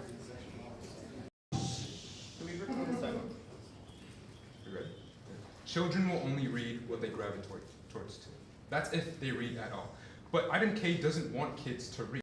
More than a third of educators noted that book bans discourage students' critical thinking, according to New York Times, dropping the already 34% literary passing rates of high school seniors. You are closing the window for kids to get out of illiteracy and closing what they want to read. Books like The Hate You Give have been banned for the consequence of warning of police brutality stemming from true stories. They are the target of bans and constantly time and time again silencing voices. You are not doing this for the sake of taking out lewd content. You're doing this for the sake of alienating your own children. Thank you.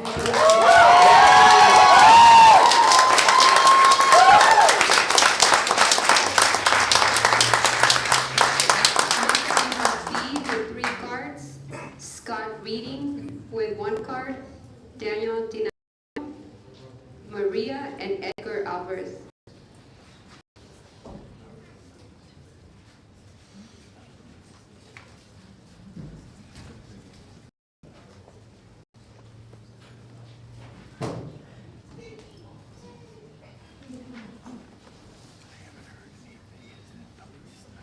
Welcome, Dee.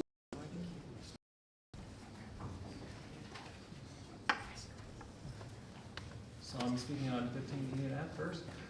I'm opposed to the board abolishing and replacing the current policy regarding volunteers in the classroom. I have a neurodivergent child who needs accommodations, and while the school district was doing its level best to deny services, they were asking us to come in to provide support. My spouse and I both have full-time jobs, and so this is not a solution. Children like mine need trained paraprofessionals to support them in the classroom, not untrained, unpaid parents taking on what should be the district's legal responsibility. Removing the 10-hour maximum on volunteer time will open the door to further abuses like this. If the district wants to save money, this isn't the way. The way to do it is to make sure it is complying with the law. Devise policies that protect our children from sexual molestation. Stop pushing policies that will increase litigation. And on that note, sorry, I'm out of breath from running in here. I wish to speak to you about the book banning policy. During the last meeting, I asked that you strike the language that allows students, parents, and district residents to initiate complaints. Students are not equipped to make such decisions, and childless residents have no stake in this district. Parents, while they might be concerned about their children, don't speak for every parent, and this language still remains. I also asked that the board edit the language that allows staff members to file complaints to say staff members with appropriate credentials. Janitors, secretaries, school nurses, cafeteria servers, and yard duties should not determine what is age appropriate. Staff members with appropriate credentials do. Adding a panel isn't enough. This will increase the cost of the district because they will have to pay them to review the books. There are going to be a lot of banned books. Olson has a list with quotes taken out of context, ready to go, and you better believe her church will go through it. Woo. And then, did you want me to do my public comment now, or? Okay. You had 15 E, F, Okay, yeah. and then. Yeah, then yeah, I've commented on those things, so thank you. Okay, then you can come back and do your public comment.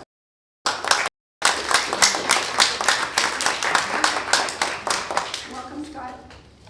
Thank you. I wanted to speak, address the supposed book ban. I wanted to just point out, I think it's already been pointed out before, but again, the books that might be removed from the library will not cease to exist. They will still be. So I wanted to speak in support of this proposal process. Also, I wanted to just say that I've seen people here tonight be incredibly rude and aggressive towards Candy and other board members, and I just wanted to say I support you 1,000%, and I really appreciate the work that you do on behalf of our kids. Thank you.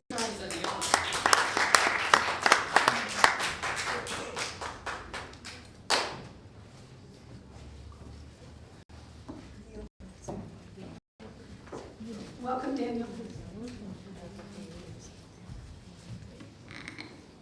Thank you, members of the board for the time. I just want to say that I don't agree that the librarians are qualified to approve the books. Who approve the actual books with explicit sexual content? I wouldn't do it. So there's no common sense anymore. There's no morals. Okay. So I will say, Ms. Renders, to please go ahead and move forward with this resolution. And God is with you, Candy, Jeanette. God is with you. We will protect it against all this evil. Thank you. Thank you, Daniel.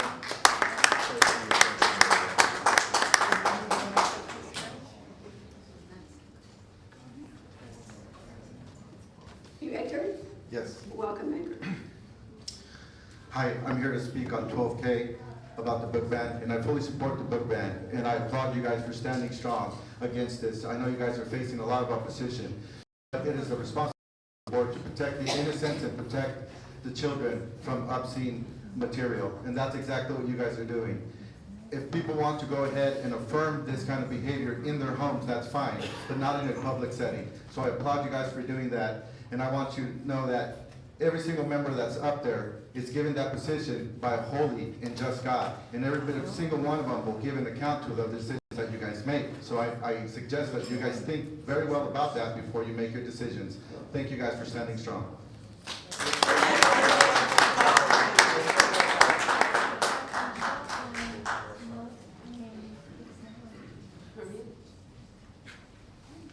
Are you worried? Yes. Yeah. Welcome, Maria. want to give explicit warning for children. If there's any children in the room. Cover their eyes, their ears. The wild man, all in their 20s, minus women fucking cows, dreaming of rape, trashing on pallets. Some of them are really gross. I took a shower before.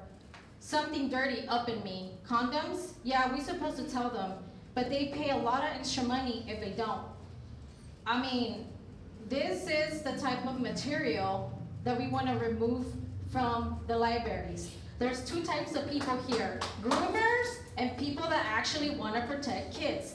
This is not okay for young people to be reading. The judgment of the board should be to protect kids. Whoever votes no, it's a straight up groomer. Again. Attempted murder. Thank you.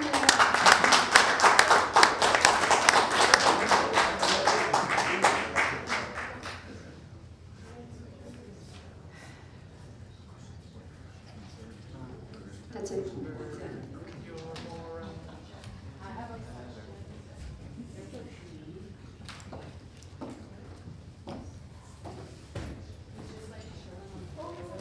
All right, now we're going to move on to consent items under business services. Mr. Hill, do you have any changes or additions? No changes or additions tonight, thank you. Do I have a motion to approve item 1A, consent items B through Q?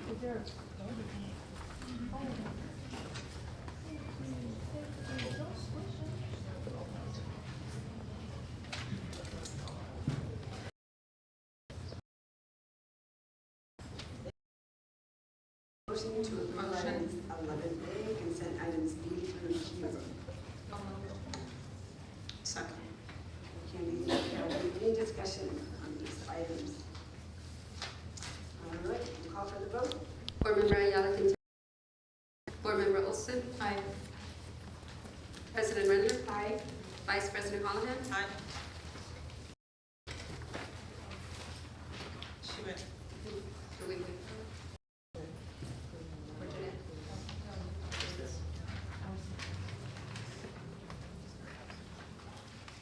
An absent vote for Ms. Wilson.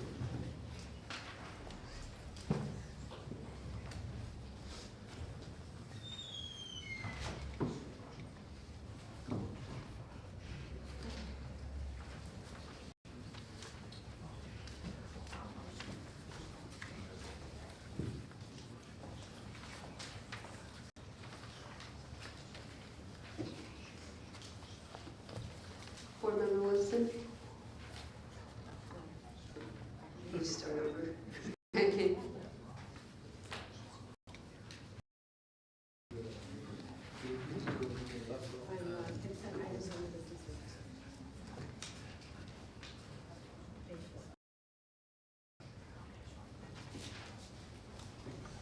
We only need 3 votes.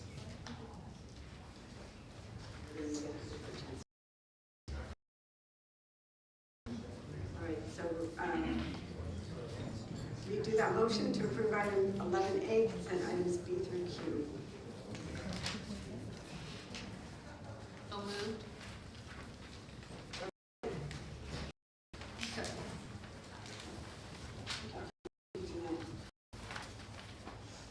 All right, any discussion? Can I hear again what we were voting on, because I was having a side discussion, because I wanted clarification on why we're doing the vote again? We're voting on consent items under business services. So what we already voted on? Right, yeah.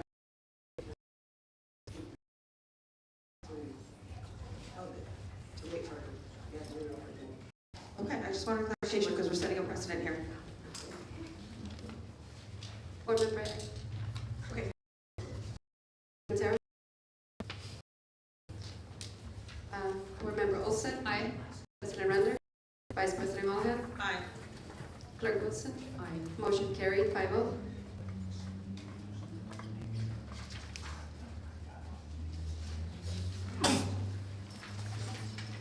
Okay, moving on to consent items under educational services. Mrs. Buckmiller, do you have any changes or additions? No changes or additions tonight, thank you. All right, is there a motion to approve items 11, consent items A through J?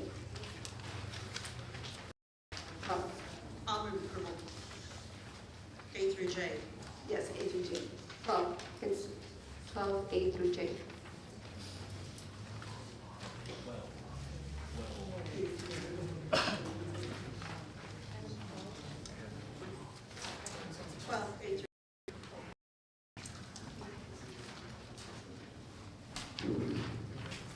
I made the motion. Second.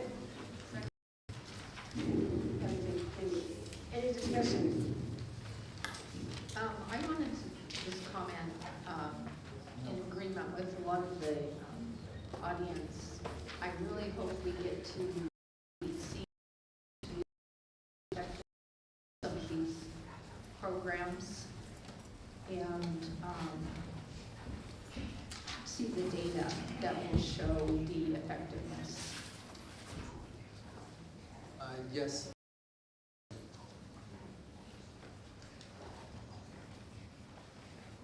Okay, call for the vote. I had one comment. Oh, okay. Very happy to see Cedar going to the Shakespeare Festival. It's a great opportunity for them.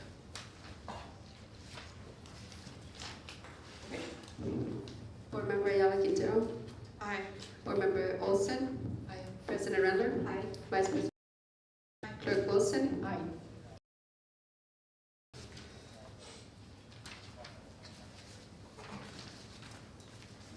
Okay, now we're on item K. Is there a motion to approve revision of Administrative Regulation 1312.2, complaints concerning library and media center materials, first reading? Do you have a motion? So, I'll second. Any discussion? Yeah, I do. Item number 6, the decision the complainant disagree with the district review committee decision. This decision may be appealed to the president. Why it should just go to you, it should go to all of us. So can I find out why it's written to the board president and not the board?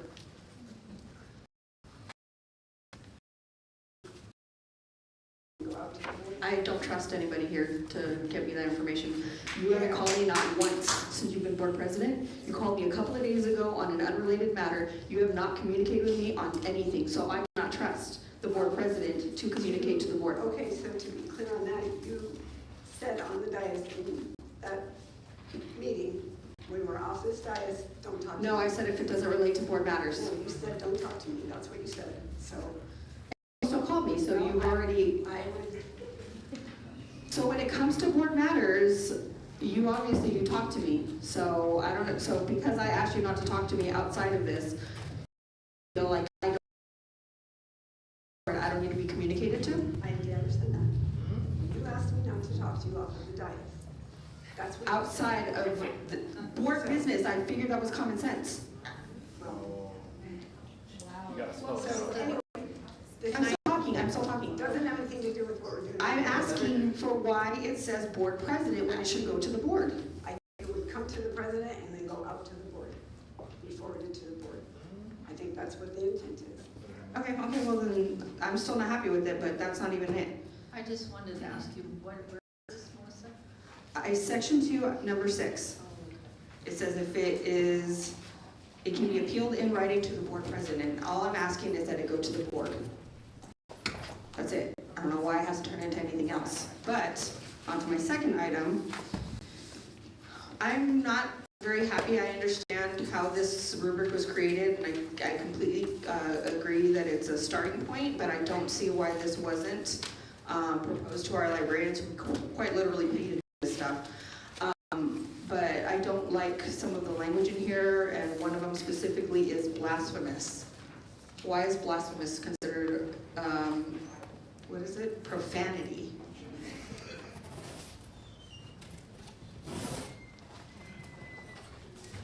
It's in the definitions listed alphabetically.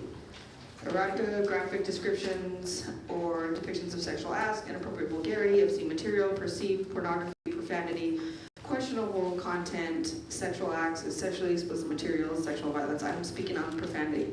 Words or expressions that are offensive, blasphemous, or obscene, often including religious oaths or common swear words. I would like to know why blasphemous is included.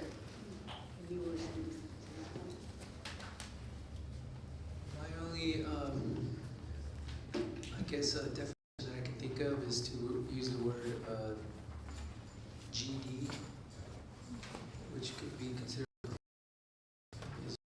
could be blasphemous. But if, okay, so I can say, oh God, and that would, that somebody could consider that blasphemous. It was the same law. I don't know that, why are we just talking one God here?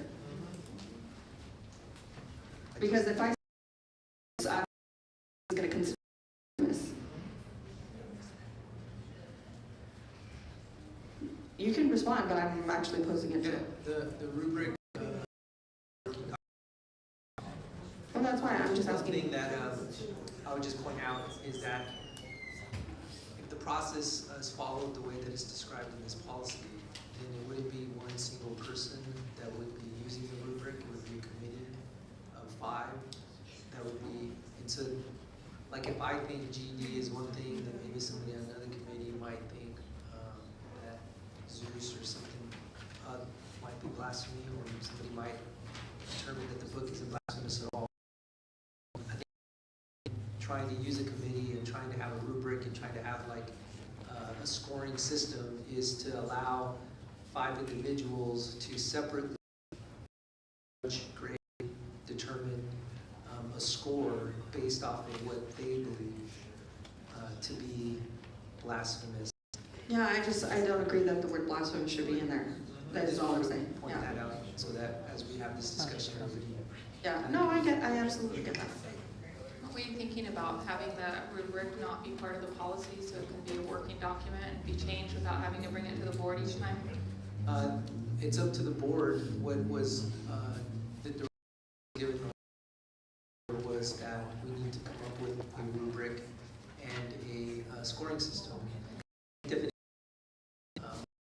There are a couple of ways to pass a board policy. You can pass it with the policy stating something like a rubric and committee without describing what that is. This could be an example of what that is. For example, and this is good. What that does is it allows for it to be changing if the committee sees that it's not effective. It doesn't hold anybody to just this copy. Another way to do it is for the board to determine, no, we want an exact rubric and an exact, set of scoring systems. Decide which one works, and then that becomes part of the policy. There's a couple ways to do it. Well, I just to read out the definition of blasphemy because I think it helps protect the group. Blasphemy is when a person says or does something that offends religious beliefs in a disrespectful way. And for example, making fun of a god, sacred book, way can be called blasphemy by some people of various religions. Yes, but Can I ask you to put this down, please? Thank you very much. Thank you. Can you put it down, please? So I think it helps protect. No, I understand that, but what I'm saying is, my point was that we're not talking about, no one's gonna get offended if somebody says, oh father, oh master, like that's not something like that's gonna offend anybody. I don't know that something warrants a book being removed. Because if I say, Jesus Christ, somebody's gonna get offended. I'm not, but I don't see that warrants removing a book, is my point. I don't know that blasphemous should be a definition being used in this rubric. Well, the rubric is based on a lot of different categories, not just one. So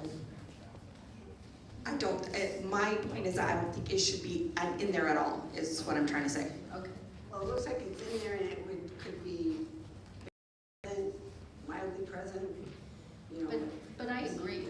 We want to probably refine this in several ways, most likely. It's a profanity.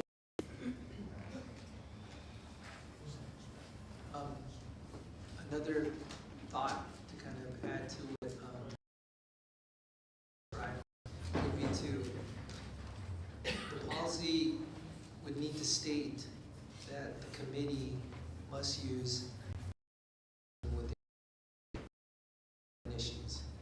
Once it states that, then the actual rubric that's finalized can be created by next. We can have representatives from the board, librarians, can get in a room together and create what that would look like, and then it would be shared with the board, and then that could be what is the final document. Again, a document that could change if it doesn't work. Because if we review, the committee reviews 10 books, and the committee themselves are saying, hey, this rubric is not working, then we can go back to the drawing board with the committee of experts that created it. Is that just some language we could put in number 4, just a small? And when it references the committee in the section 1 and section 2, it can be made very clear under those 2 sections that the committee would use a scoring system rubric developed by a committee. We're all okay putting that in? Yes, but that would have to be. And at the same time, take president out of number 6, where it says writing to the board. Could you say writing to the board? Build it writing to the board. Yes. Is the word president out? But tonight, both of those are changing line in front of us. In other words, the rubric and the definition are something that exists currently on the copy that we're seeing. Just to take out present does not significantly change, it just enhances, and so that would be something also that would be acceptable. So can I make a motion to put that in writing about using a rubric? You could do an amendment to the motion that we already have. Okay, well, I make an amendment to the motion to remove the exact rubric and just have it in our policy that the committee is going to rely on a rubric. And definitions. Yeah.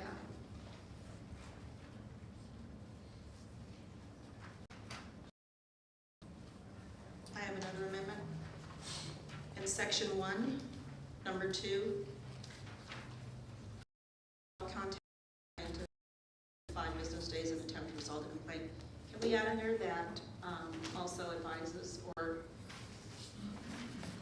is the superintendent that there's a situation going on at that school, and then you would advise us, inform us, so we know that there is some concern there? In number 2, it says the principal must remove the item from the school library and notify Section superintendent. 1. Yeah, section 1, I'm in section 1. Oh, you're in in the section wrong. 1. Okay. Yeah. So the principal has 5. The principal inform superintendent, and then superintendent will inform us to let us know that there's something going on there. Because otherwise, we don't know that there's something going on at it. So under number 1, you want to say under section 1, number 2. Section 1, number 2, the principal shall contact the complainant with advices an attempt to resolve the complaint, and then add the principal shall inform the superintendent that there has been a complaint. That we know, but hey, there's something going on at the school, or shall inform the superintendent. Okay, and then the superintendent let us know. It's fine. You okay having that in there too? We all okay with that? Okay. Any more discussion? So that's just letting us know. So Candy made the motion with the addendum, and Patty added one.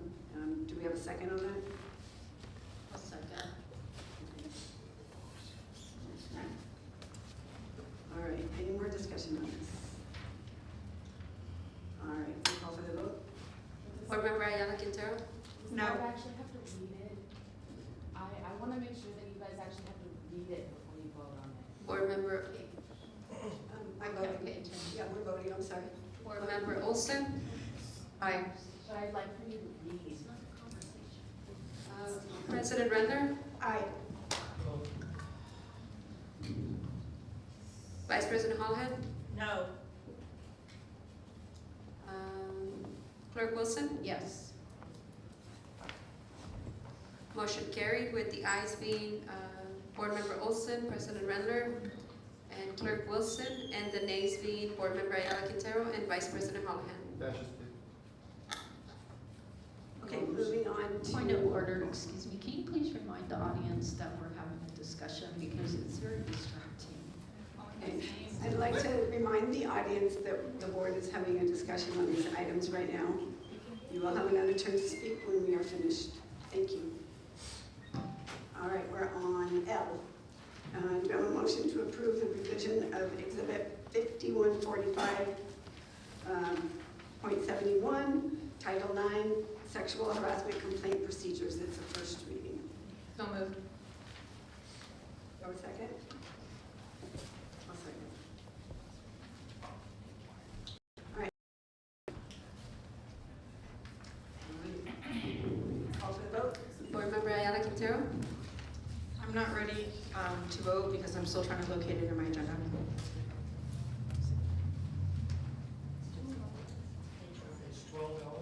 Board Member Olson? President Rendler? Aye.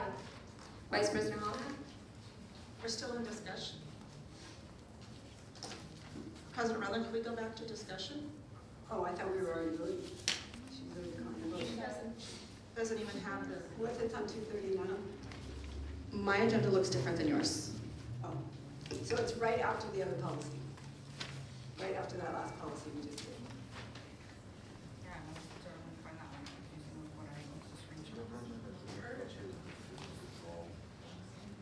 I'm gonna abstain.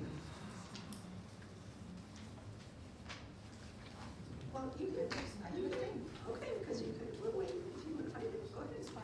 Go ahead and find it, we can wait.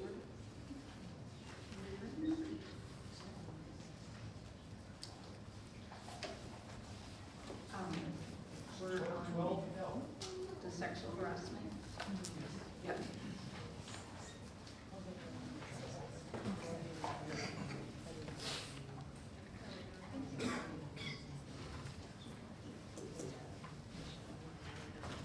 Okay, yes, now we can vote. Okay, Thank you. do the vote. Board Can't Member we do Ayala the vote? Quintero? Okay. Do another motion with the changes that we put in. So moved. You have a second?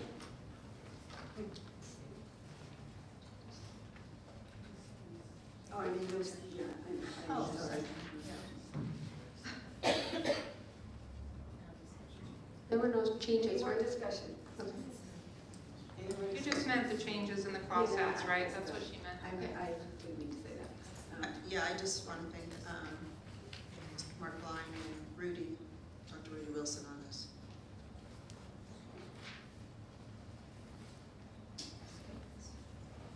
Any more discussion?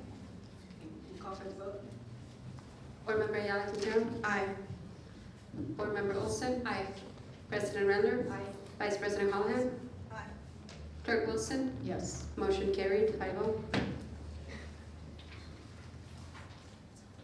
All right, moving on to M.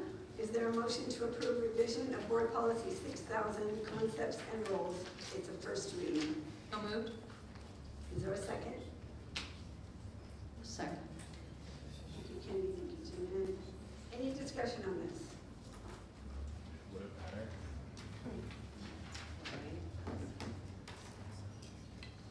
I wasn't sure why this was not a second read, and I did ask Juan about it, and I can't remember the answer. If there's going to be what we consider to be a significant change, then it would trigger returning to a first read. I know that it doesn't look a lot of change, but we did not know that at the time, that the direction that was given at the last meeting was to make sure it matched 1312. In looking at the match, all it took was that pervasive, very arguable if that's significant, but it does change the definition of that intent, and so that's why it's back. So it's just a call, somebody makes that call. Well, it's maybe on the safer side to make sure that it's transparent in any changes that we make. Okay, any more discussion? We'll call for the vote. Board Member Ayala Quintero? No. Board Member Olson? Aye. President Render? Yes. Vice President Holohan? No. Clerk Wilson? Yes. Motion carried with the ayes being Board Member Olson, President Render, and Clerk Wilson, and the nays being Board Member Ayala Quintero and Vice President Holohan. All right, moving on to educational services action items. This is Buck Miller. Changes. Thank you. Thank you. Is there a motion to approve resolution number 4, 2025-2026, granting the request for the Grove School items, admissions, policies, and procedures in its current charter? So moved. Second. Thank you, Jeanette. Thank you, Patty. We'll call for the vote. Board Member Ayala Quintero? Board Member Olson? Aye. President Render? Aye. Vice President Holohan? Aye. Clerk Wilson? Aye. Motion carried, 5-0. And moving on to consent items under human resources. Mrs. Pruitt, do you have any changes or additions? No, I do not. We have a motion to approve item 14A, consent items B through AC. So moved. I'll second. Any discussion? All right, call for the vote. Board Member Ayala Quintero? Aye. Board Member Olson? Aye. President Render? Aye. Vice President Holohan? Aye. Clerk Wilson? Aye. Motion carried, 5-0.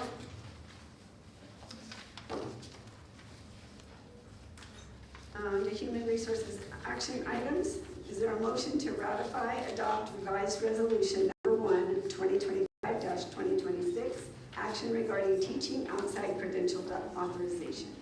Do you have a motion? So moved. Thank you, Patty. Thank you, Melissa. Any discussion? Call for the vote. Board Member Ayala Quintero? Aye. Board Member Olson? Aye. President Aye. Holohan? Aye. Clerk Wilson? Aye. Motion carried, 5-0. Is there a motion to adopt resolution number 2, 2026, approving employment of Mackenzie Stibbe, effective the 2025-26 based on Commission on Teacher Credentialing, waiving Education Code 44265.3 credential requirements? Do you have a motion? So moved. Is there a second? Thank you, Patty. Any discussion? All right, we'll call for the vote. Board Member Ayala Quintero? Aye. Board Member Olson? President Render? Aye. Vice President Holohan? Aye. Clerk Wilson? Yes. Motion carried, 5-0. Is there a motion to ratify, adopt resolution 3, 5-2026, action regarding teaching outside credential authorization? So moved. Second. Patty, thank you, Jeanette. Any discussion? The vote? Board Member Ayala Quintero? Aye. Board Member Olson? Aye. President Render? Aye. Vice President Holohan? Aye. Clerk Wilson? Yes. Motion carried, 5-0. Is there a motion to ratify, approve amendment to contract of employment for Executive Cabinet Member Juan J. Cabral, Superintendent?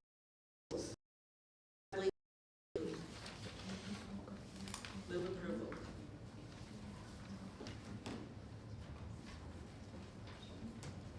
Oh, no. I'm sorry, who moved and seconded? Who moved? Patty?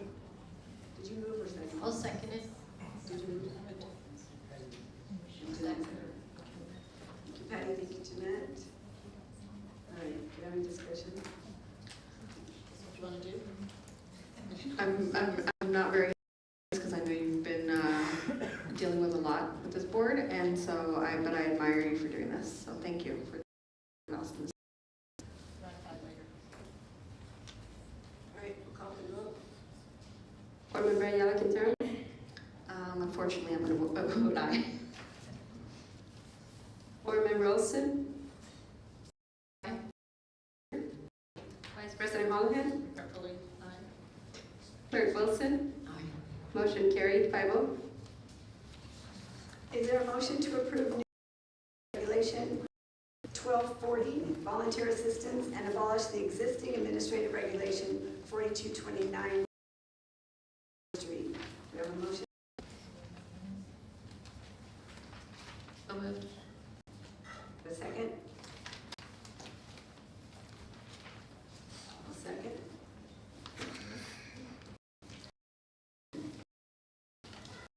I'm having a little bit of an issue with this because it's capping our volunteers at 10 hours in a single classroom setting. That's really going to hurt a lot. And I don't know how what that effect is going to have on our teachers and our classrooms. But it is very upsetting for me to see because I spend over 10 hours a week in a classroom setting. I've accomplished that in maybe a few days. So I'm very hurt about that, but I also had a question on the grading.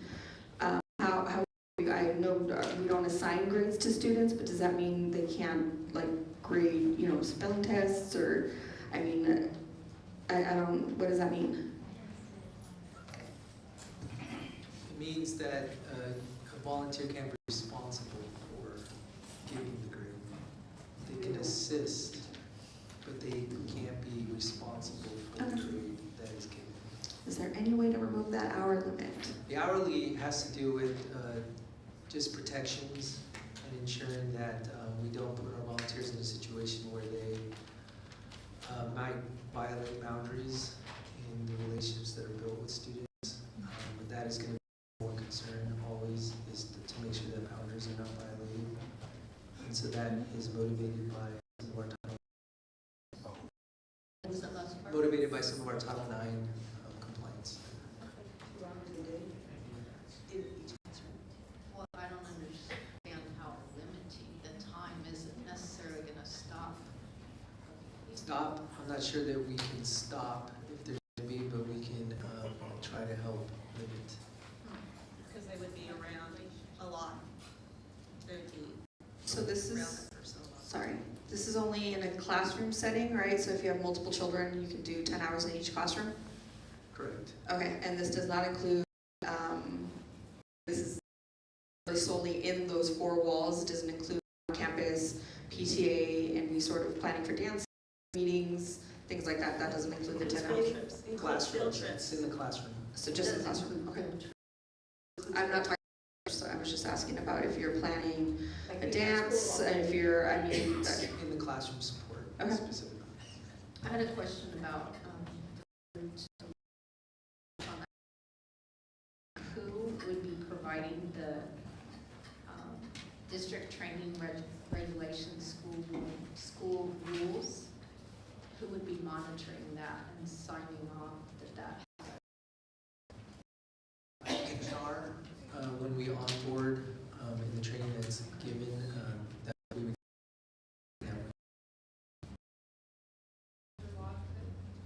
No, you're talking about when, I'm understanding that you mean where it says shall act in accordance with district policies.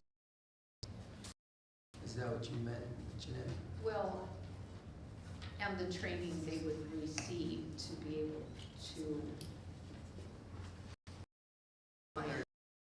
About the training? Well, so up above on the 1, 2, 3, 4, 5th little paragraph, it talks about that they would get the fingerprint clearance. So that was going to be my question. So the HR monitors that to make sure that happens? Yes. And then down below, when they're supposed to know the policies, my question is who will be training them so that they know what the policies are? When you volunteer, when you fill out a volunteer packet, you get all that stuff in the packet. It comes with the policy, the district policies, it comes with just like the rules, the school rules kind of thing. You get that, and so it's up to you to read it and then you have to follow it. Well, I feel like that should be a little tighter, that there is some, especially with Title IX, that there is specific training that can be signed off on by a staff member. The only thing that comes to mind is to add something like Keenan training that all of our employees do. Yeah. That is easy to keep track of. However, that isn't a system that we have in place currently. Yeah, that's a good idea. But that's something that might easily be able to be added. Maybe some of the key ones, maybe not every single one, because there's a lot of modules, but maybe Yeah, like 'cause the main ones, 2 or 3. We can definitely look into adding something like that. Because they may, I mean, we don't want anyone to be able to say, oh, I didn't know. Right. Understood. That's in that, but we can't vote. No, unless the board is wanting that added into the policy, then that's different. But if I'm letting you know that we're gonna look into adding it and the board is okay with that, then we can vote as is. Okay, you all okay with him just getting it, adding it? Or you want to hold off on this? I'm Comes okay. back. I'm okay with just doing it, passing the policy, and then leaving it up to Juan to figure that out. Without the rest, what do you think? We can look into seeing what we can add. Keenan comes to mind, but I would have to work with my team to see what best Can we add it suits. to the, it seems like it should be in our, What cards? maybe it is. And I mean, it says it already, it shall include laws related to tuberculosis testing and also laws related to criminal record checks. So I mean, that seems like it should just be worked in anyways at some point. I don't know that it needs to be written down. We can add it, if we want to add it,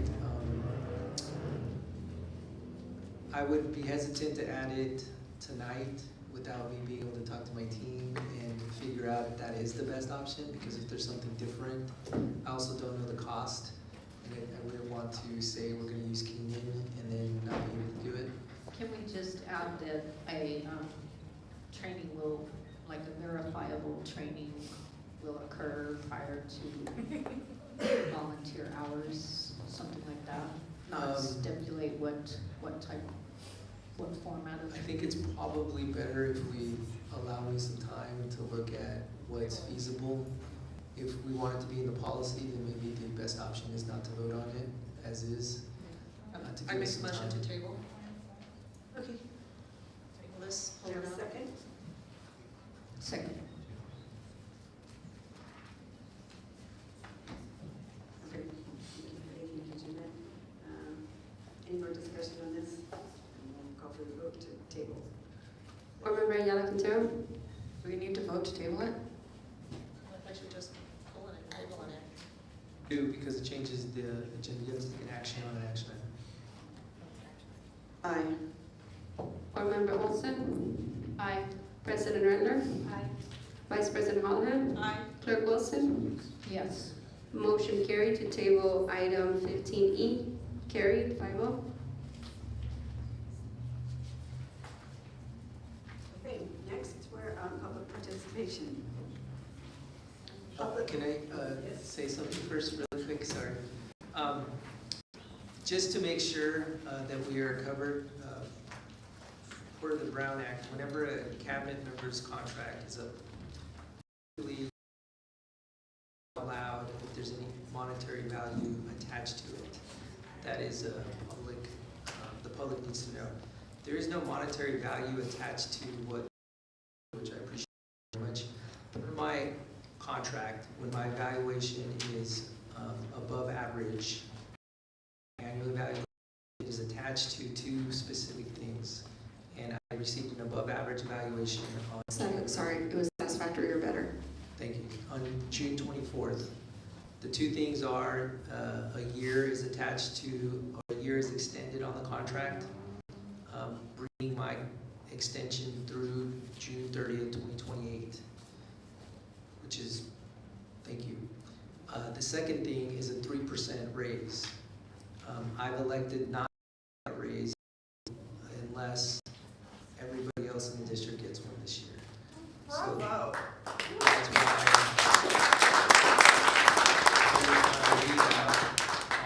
monetary, but thank you, Consuelo. She texted me. I don't know know if we have to still say that all out, but I want to make sure we do, because I want to make sure that we're transparent on what the board voted on tonight. So thank you. On to public participation and community input. Public comment is permitted upon submission of the QR code today by the start of public participation. This is not a forum for debate. Policy. When called, speakers may proceed to the podium, state their name and trustee area, and speak for the allotted time. The amount of time will be announced by the board president before the first speaker begins. We'll go with 40 minutes. Did we miss F? We did miss F. We didn't vote on We F. can't do that until we get the other one, because we can't abolish one Without looking at it. then we'll have no policy. I thought it was attached to. We should mention it. Oh, We should mention for the minutes, it should be I just wrote, we pulled it. we pulled.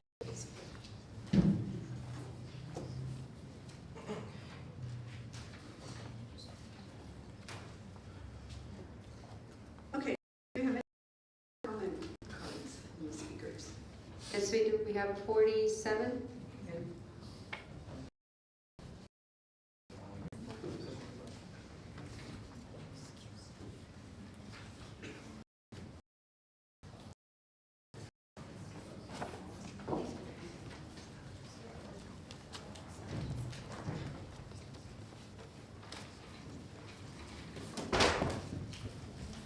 Do you want me to call them already? Okay, yep, go ahead.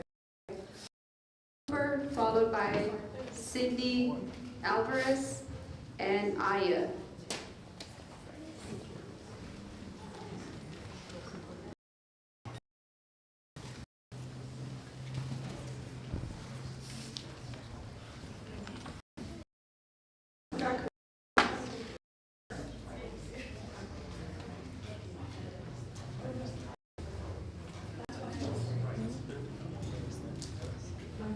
Whenever you're ready.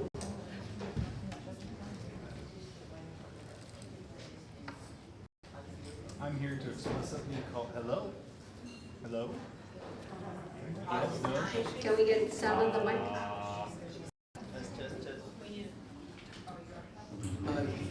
There you go. Good, thank you. We're good. Okay, thank you. I'm here to explicitly call for the immediate resignation of board member Candy Olson. Her behavior promoting bigoted content and vandalizing the road was our children look to leaders for example of integrity, respect, and responsibility. What message does it send when someone is caught promoting hate and is still allowed to oversee public education? The board cannot claim to care about student safety and equality while protecting a member who violates both. If you truly believe in the values this district claims to uphold, you'll demand accountability. Candy Olson must go.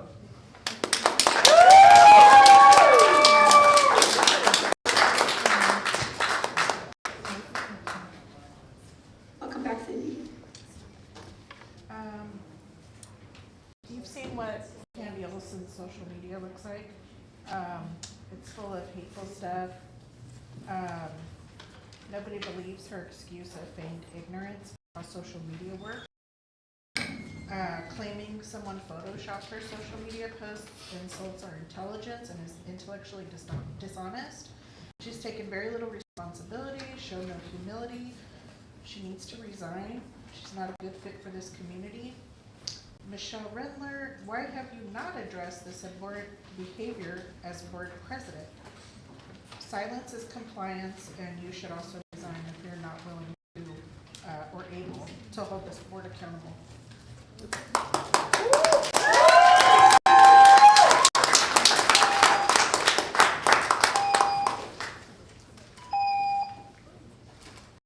Welcome back, Aya.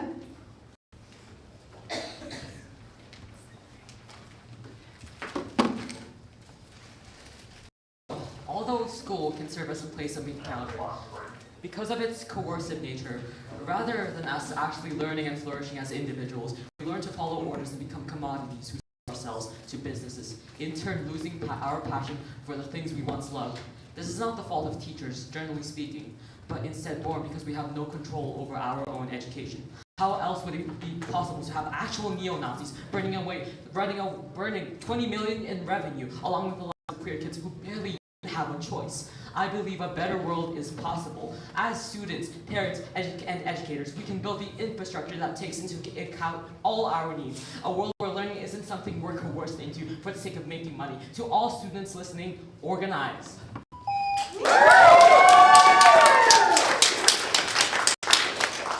Next is Erica Grossman, followed by Michael Paisner and Rue Whitmore.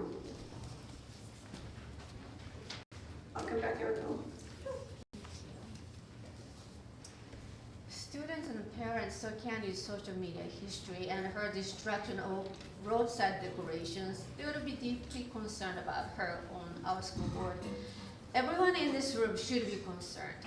The day Candy began attending school board meetings to disrupt meetings, we should have recognized exactly what kind of person she is.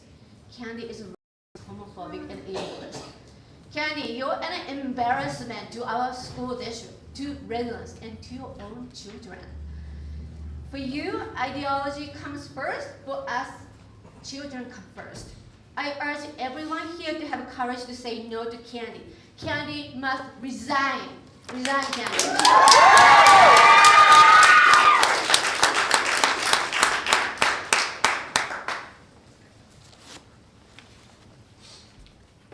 Welcome back, Michael. Thank you. This past week, Candy Olson's online bigotry took center stage, including this meme of a female pastor being pepper sprayed. She liked this. This is a call for violence perpetrated by you, Miss Olson, and your excuse that this is an inadvertent like, no one believes that except you, because you have liked and posted things like this across multiple platforms, Twitter, Instagram, Facebook. It is everywhere. No one buys your excuse. And the quote, all it takes for evil to prevail is for good people to do nothing, that's talking about you, Ms. Rendler, if you fail to act. I recognize my tone has become increasingly frustrated over the past weeks. It's because you haven't spoken to us. Please speak to us.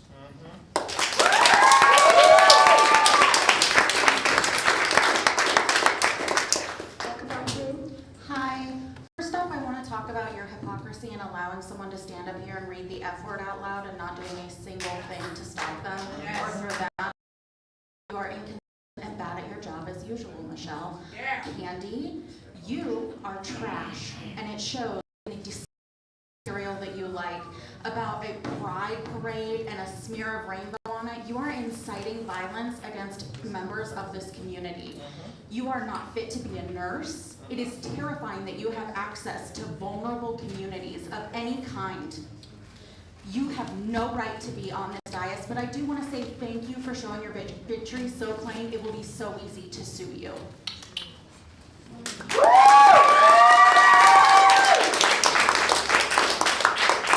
Next we have Corrine Garcia, Tessa Hodge, and Jack Lucas.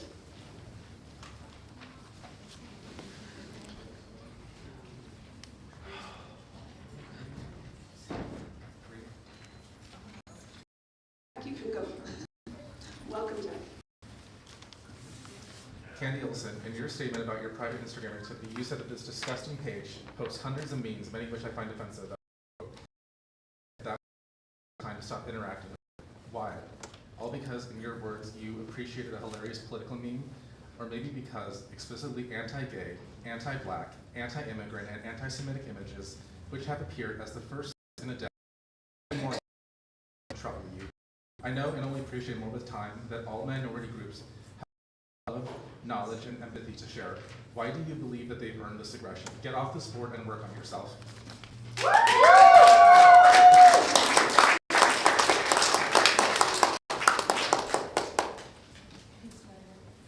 Hello, my name is Tessa Lynn Hodge, and I'm a licensed clinical social worker. As a social worker, I've been in many positions, but most importantly, I've worked as a school-based mental health provider with our most vulnerable and targeted communities. As a social worker and an advocate, I am here to call for the recognition of board member publicly and actively likes hateful, racist, and demeaning posts that target marginalized communities. The message: you don't belong in this school district. That message cannot be allowed to stand. For the safety of students and their families, and for the sake of their education, Candy Olson must resign now. And Jeanette Wilson, that you will do a disservice to this field by holding up the things that you are holding up.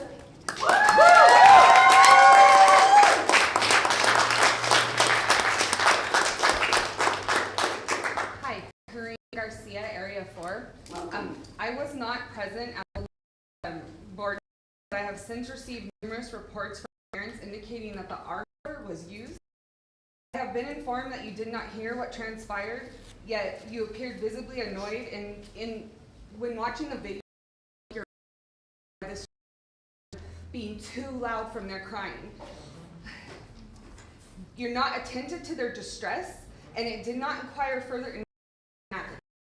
Child, you guys are here for K through 12 students. You're not here for yourselves.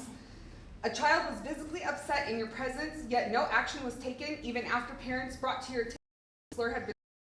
No action was followed.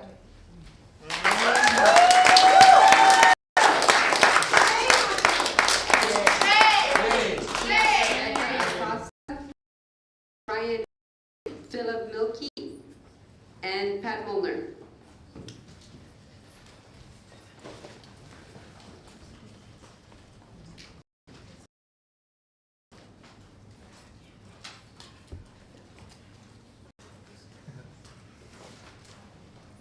Welcome back, Rebecca. I have a special gift for Candy Olson. This is for her.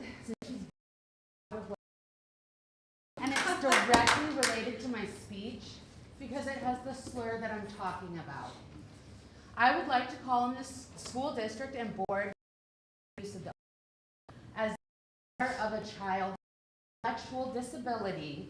I find it absolutely reprehensible that you cleared the room and gave private audience child the R slur. You then have not issued a public statement after your school board member on you to do the right thing and publicly denounce the use of the R slur in your board meetings and by your board members. You need to set a precedence, and your inaction volume. Stop students photo opportunities to make yourself look good and stand with them where it counts. You're complicit, and by continuing to stand with those who degrade the intellectual disability community that you claim to serve.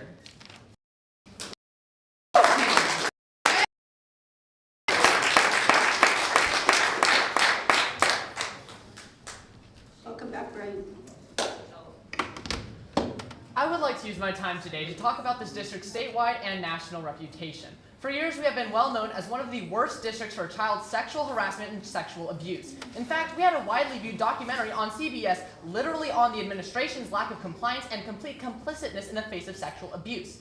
It had only been until recently, in fact, this very year, when the district finally started complying, albeit due to the oversight of the federal government. Now, what are we doing? Breaking state law, defying the First Amendment, and literally aiding and abetting in the bully of minors. I'm looking at you, Candy. Not to mention literally directly participating in it. Michelle, you are the board president. You above everyone else is face and is responsible for this district's reputation. Is this the reputation you want to uphold?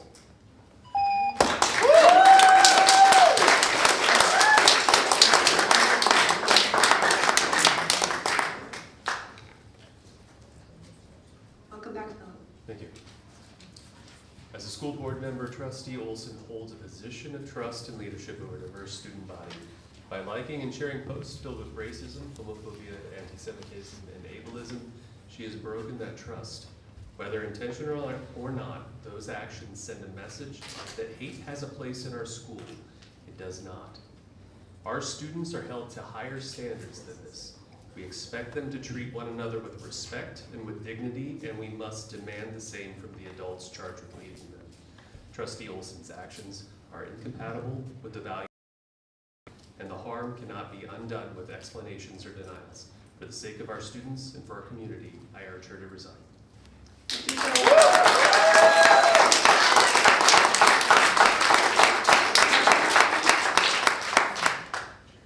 I'm proud to have taught here for 29 years, but I'm bitterly disappointed with the actions of you three. On anti-intellectual, anti-AP scores, anti-students, allowing bullying, allowing this kind of things, go ahead and add to the budget for a campaign to cover up words like unique communities, rich in history, cultural, multi-democratic. History will not judge you kindly because the arc of the moral universe is bending towards justice. But right now, you guys are pushing pretty hard the other way. You guys are an embarrassment. Michelle, this is your fault. I am disappointed in you. I expected better.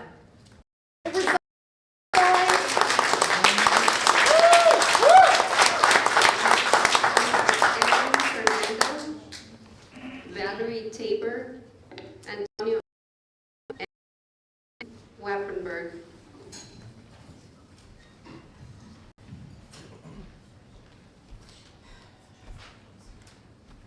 Welcome back, Aaron. Hi. So in case I don't get to it later, Candy resign. But I did want to talk about protecting the children. That's been your rallying cry, right? Yeah. So protecting the children. How does banning books protect children? But yet when John Barry takes pictures of a teenager's butt standing at the podium and posts it on Facebook, all you do is make him move somewhere where he doesn't have a view of the And butt. podcast later. What about Anita Rhodes allowing her to yell slurs at a student so he cries, they cry? And how does that protect children? I want to know, how does allowing Peter Hall to stand up here and yell phobia explicitly against the anti-discrimination that you all are supposed to support? You don't give a damn about it. You just want to push your agenda.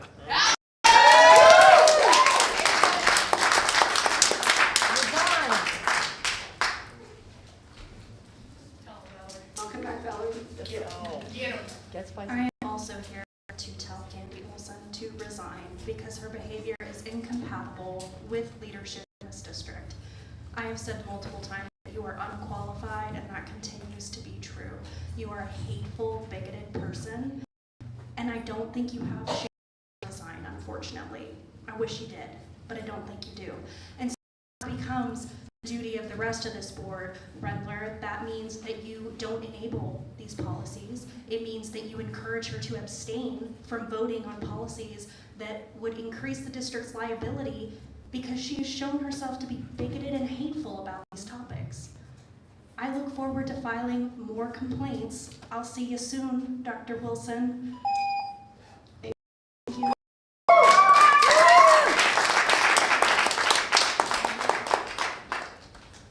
Welcome back, Antonio. Hello. So Candy Olson, you're an adult person who's a registered nurse, yet you act like 16-year-old 4chan, like in neo-Nazi posts that are the most blatant, racist, dog whistle, not even dog whistles, just out and about. Like, come on, you couldn't even hide it? You're not smart enough to hide it? Come on. You need to resign because you are a pathetic, parasitic leech on our community. And none of us will stand for the hate and bigotry you push on us. None of us will stand for any of it. Why? Get out. I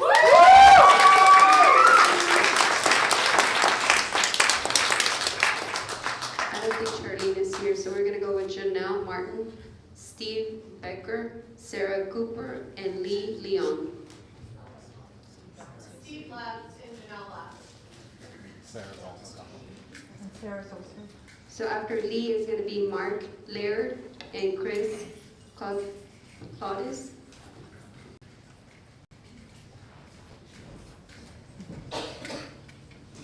Welcome back, Lee. Hi, I'm Lee Leong. I'm going to be going into UCR and studying molecular biology in this upcoming fall. Both of my parents are RNs, and the reason why I myself refuse to be a nurse is because seeing people like Candy over here actively abusing her power, and not only that, promoting terrible, terrible ideology to the point where it's almost comically evil. I mean, destroying a memorial on the side of a highway is just insane to me. Like that, I wish it was made up, but I saw the video, I'm like, dang, it's not made up, so that's incredibly disappointing. Before I start my time, I have some evidence of my claims I would like presented to the board. I printed all of it. Don't start my time yet. I just said that. Thank you. All right. And I'm not ready yet. Still don't start. All right. I am now ready, but I'd like that distributed. Michelle, based on Candy's inappropriate actions, Candy should be censured. Why hasn't she yet? Failure to do so acknowledges that you are okay with homophobic, xenophobic, and Nazi hate speech. Candy, this is to you. You need to resign. You stated, if you have further questions, please reach out to me. I did. It's right here. Where is my response? And your own husband said if I didn't have any expletives in my phrase, that I should have heard back from you. Why haven't I? I reached out with genuine curiosity, and I've heard crickets for over a week, as you see on the far right. And gays can't talk in that voice anymore. A, right now I am. And B, also, you are, that's literally homophobic. And it's on the first slide, on the second slide, that you admitted that you liked. Own your stuff, girl.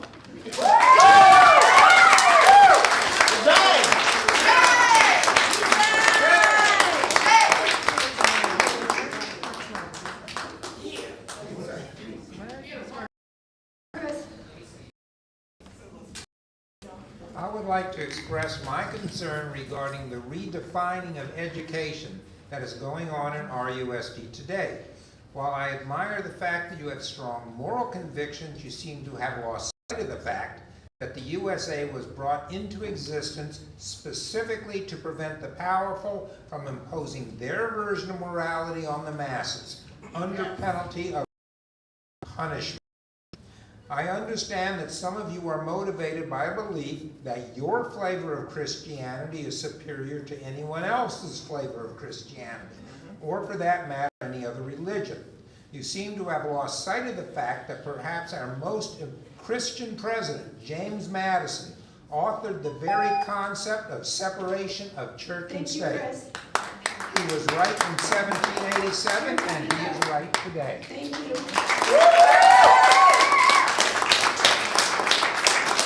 Next we have Jay Stephen, Issy Mason, and Samantha Trad.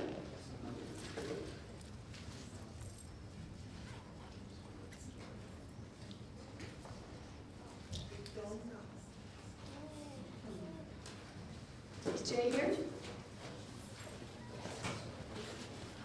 No clue. Okay. Is he?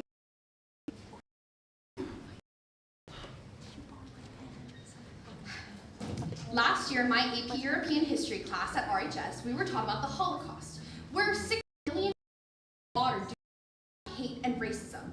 That is a real part of history and affected millions of people, Jewish or not. So tell me why a member of our school board is allowed to sit up there after liking multiple posts supporting Nazism and Hitler, with other groups with hateful messages against so many other groups, as well as the LGBTQ+. How can we have someone so incredibly hateful have such an influence on student lives? It appalls me that Candy Olson is allowed to continue to have a seat on the board. If this board wants to send our books alone. Maddie and, excuse me. Thank you, Izzy.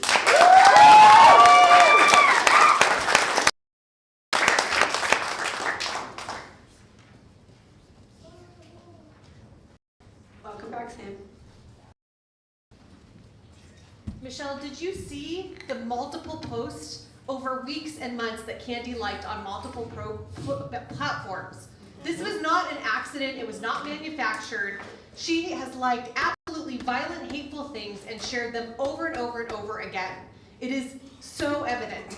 Are you manipulated by her, or do you just agree with all of the things that she liked? Are you just as bad as her, because you're not even censuring her tonight? Over 1,500 emails have been sent to you by this community. Not people from Chino, not people from Orange, but by parents, community members, students, and teachers teachers calling for Candy to resign. She is absolutely unfit for office and should not be seated up there. And shame on you, Michelle, for letting her be there and letting her push these hateful policies.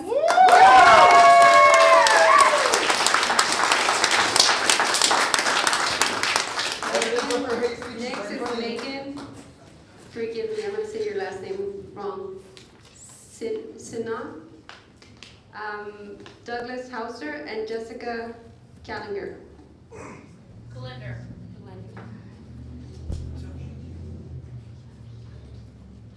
Don't worry, you're doing way better than Jeanette who can't read.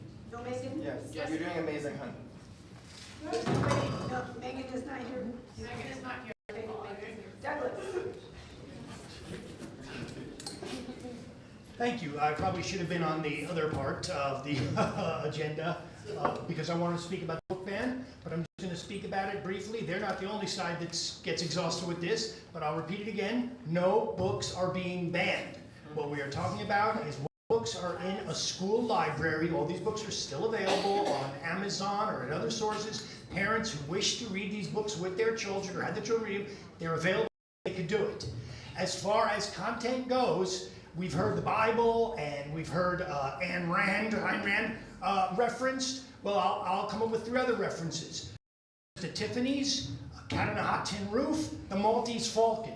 They all involve gay characters and gay within the context, and none of them has ever been attempted to be banned. None of them. You guys, Mike can go over.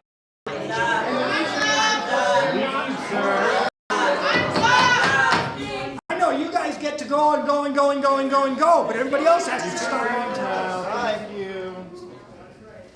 Next week is Joshua Hall. Oh, I missed Matt Appleby, Arissa Turner, and then Joshua Hall. Welcome back, Jessica. Mom.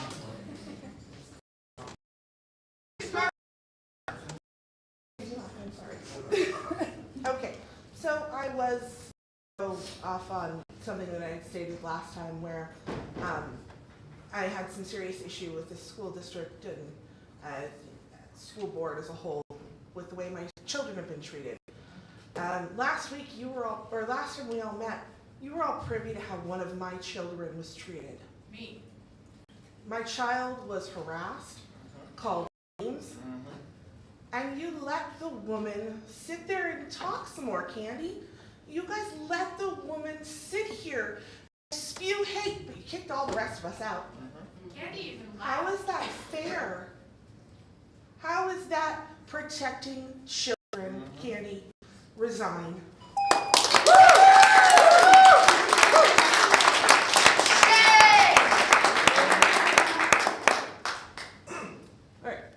As a parent, I know that students and district staff are required to attend various digital citizenship lessons, requiring them to understand how their actions on social media could be seen as bullying or could be seen by employers and thus held negatively against them. Yet it seems like board member Olson can't even hold herself to the same standards of professionalism that we require of our students and staff. She has claimed that she only liked the post because she found a small part of it funny, but what kind of would like any part of a post that promotes violence, racism, homophobia, anti-Semitism, or ableism in another part of it?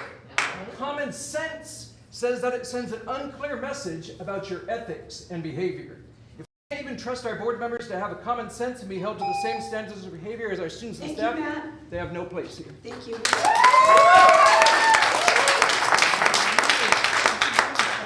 Welcome, Dr. Rissa.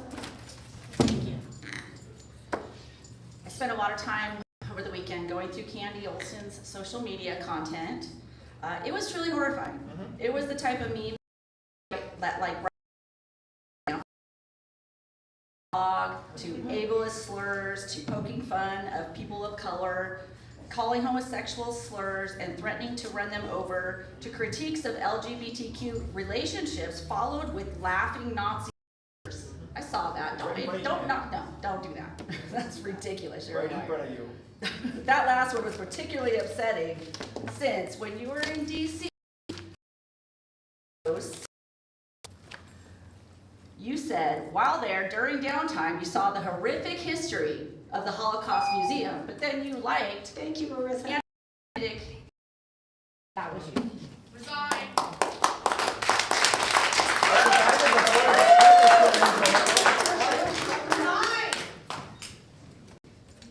The same people that complain about a book ban, which isn't even really a ban, also want to censor social media, which is for free speech on the internet. So basically they want to take a sledgehammer to free speech on the internet and ban social media. I recommend that everyone because there's plenty of social media censorship over there, and you can be as gay or trans all you want until a Muslim migrant throws you off a roof or sets you on fire. That's not Christian. That's incredibly racist.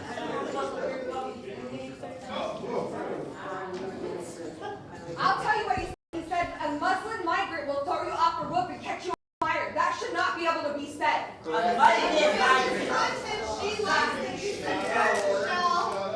Lawyers. Who's next?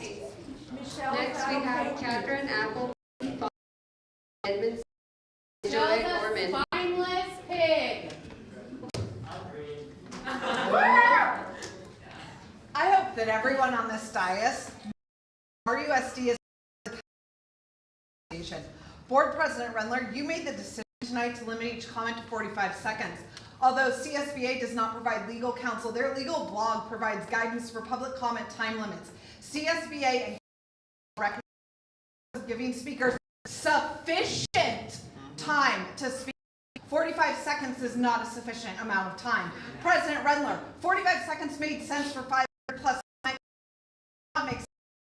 President Rendler, I am urging you to follow the guidelines recommended by the Professional Organization for School Boards and restore our time. I know you are tired of all the comments, but you can't silence us by cutting our time.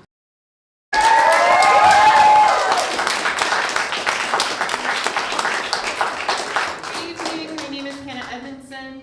I am a public school teacher here on the eve of a year to defend public education from my board member. Candy Olson claims it's her moral obligation to protect the innocent children. I understand how that's possible when the content she promotes on social media undermines that very claim.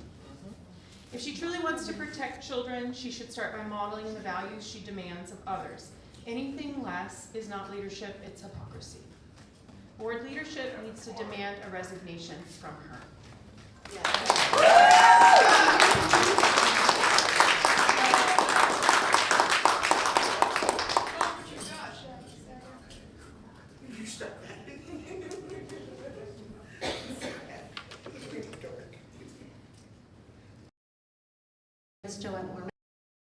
I'm in LPCC, just graduated from the University of Redlands.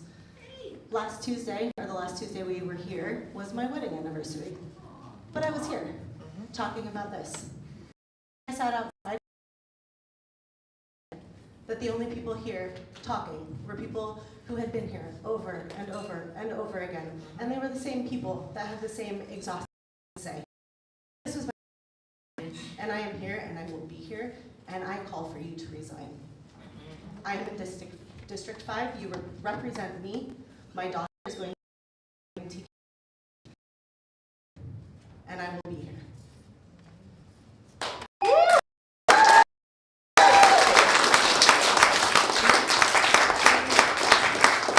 Next we have Peter Hall, Sebastian Strauss, Quinn Shea, and Arthur Shea.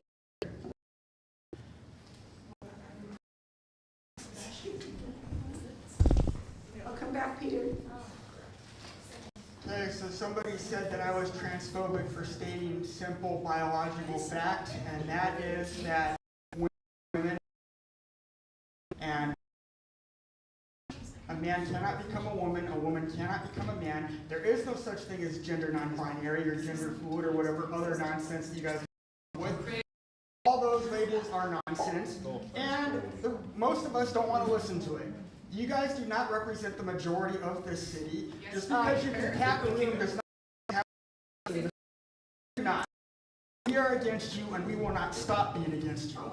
Thank you, Bye. See you later. See you later, alligator. Again, my name is Arthur He just Schopper. yelled and- racial You guys are so desperate, aren't you? It's my turn, so this is my thank you. Okay, so this is precisely the Nazi they claim to condemn. This is exactly how the Nazis treated their political opponents before they pushed them into ovens or concentration camps. By the way, most of the Nazis were homosexuals. So, what's going on?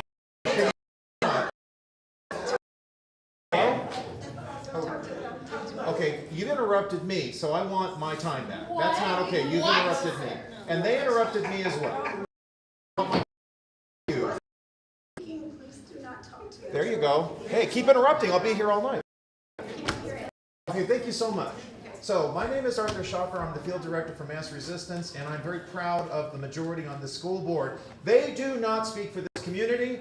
People are intimidated and bullied by their Nazi tactics. Targeting people's jobs, defaming people to get them fired, that is actually a crime. So Ms. Olson, you might want to start talking to the Attorney General, or maybe you want to talk to the DOJ, because that is criminal conduct. Good for you for standing against this. Do not quit. My organization, we the world, signing up people all over. I am addressing the board, so don't interrupt me again. Relax. Speak with me afterwards if you want to be involved in this fight. I will help you have a voice to speak against the Nazis, the bigots, predators who want to abuse kids. And that's all the LGBT bigots. It's why they scream and yell. And Doug Hauser, good for you. Get out! Get out! Get out! Get out! Is that your age or your IQ? Time out, please. Get out of my way. Get out.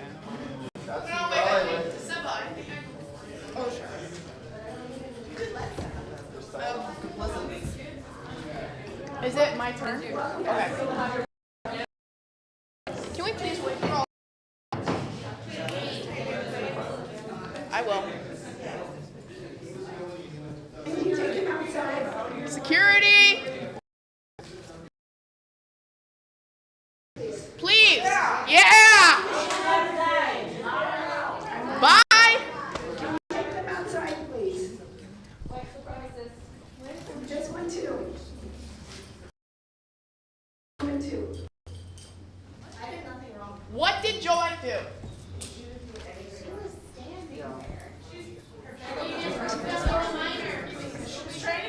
Filming children. She stood in front of the camera so he couldn't film children. She was protecting children. Do you support pedophilia? Oh, Michelle, the noise. People are making my friends. I am not allowed. Are you going to cry, Michelle? I didn't know how to sit down, but I'm not leaving. Sit down, go ahead. I didn't know what happened. Okay. Thank you. Okay, then, let me start. May I please have a moment to collect myself real quick? Please pause my time. Thank you.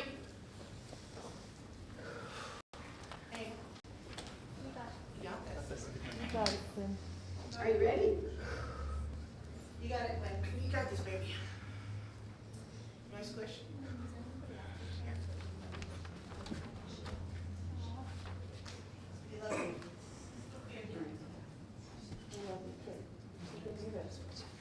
So who's next?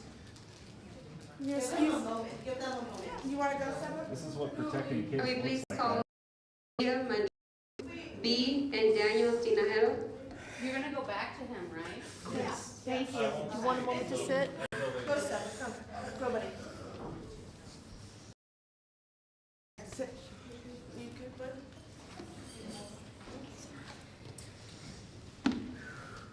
Can I start?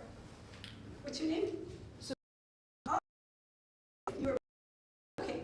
He was? Yes, My bad. that's fine. Board members are elected to keep the students safe. Is supporting hateful groups that hurt students keeping them safe? No. Candy Olson has supported many hateful groups and liked many hateful posts.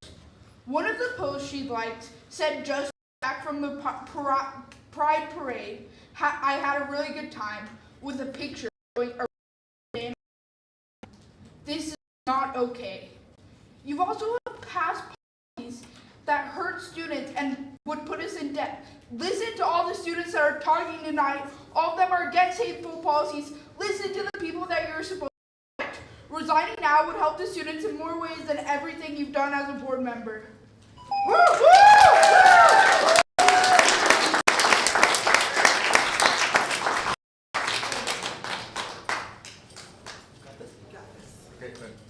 Welcome back, Coleman. Apologies. Thank you, board. At the last board meeting on July 5th, I was verbally harassed by a woman because of me being a part of the LGBTQIA+ community, calling me a homosexual that I do not, and a word that I do not prefer to say at the moment. And she also was. You guys in turn gave her more time to speak and kicked everyone out, which is one of. And what did Candy do? She the last one. Candy, you should resign. You're supposed to protect the kids, not hide them, not put them under the closet. And it's not just Candy, it's Michelle and Jeanette too. Safe Redlands together for groups. They did not rebrand.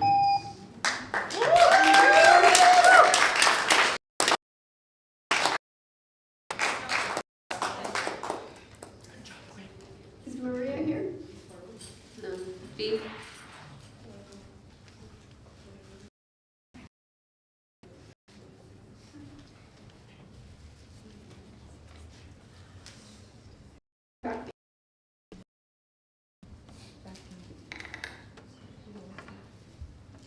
I'm asking the board to vote to remove Candy. She admitted on record to a news reporter that she was liking and sharing content from an Instagram page posting anti-Semitic, racist, and conduct befitting of anyone, let alone a member of this board. This board censured a board member asking Olson to treat citizens with respect. It cleared the room because people here objected to someone using homophobic and not repeat to describe a child, and then invited that very person back into the room, reset the clock, and asked her to continue. Yet you've done nothing to condemn Olson's hateful actions. She ran protecting students, and she thinks that accounts sharing Nazi propaganda are funny. She said on camera she thinks Catholic road sign signs are satanic. She doesn't belong within 3 football fields of this meeting hall. So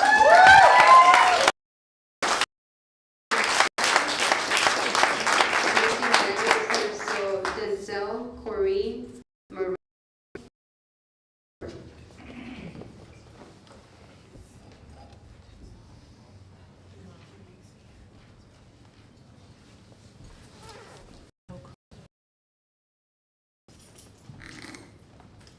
I would like to call for the resignation of board member Candy Olson, who has been consistently promoting white supremacist, Nazi, and homophobic content online.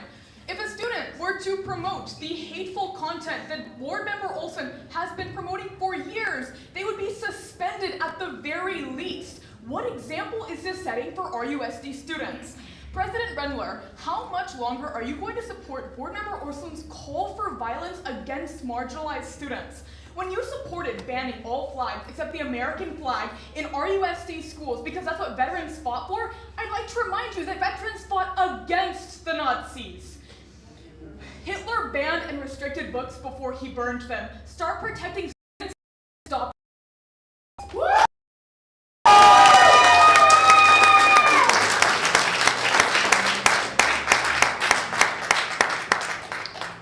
No Maria, Ted Burns, Flora Flores. And we're done. I have a card. I submitted a public comment card. May I And we please speak? verified too. Yes, we verified it within the system. May I please speak? Abigail? Yes. Welcome Hello? back, Abigail. Hello, my name is Abigail. So a few board meetings ago, we had more than 500 cards. Now we have less than 1/10 of that amount, yet we still only get 45 seconds. Why is that? Because you are scared. You do not want to listen to people critique you. But you know what happens when you try to silence us? You get protests. That protest that you called fake news, Candy, not fake. That is real. That is with dozens of people, parents, families, community members, calling for you to resign and to policies. Who are kicking out people who try to protect students from slurs and hateful behavior. Twice now, the same student has been attacked verbally, and we have done almost nothing about it. Resign!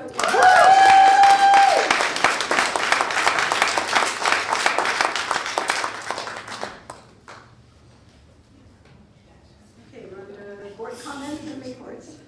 Anybody have anything they would like to report on?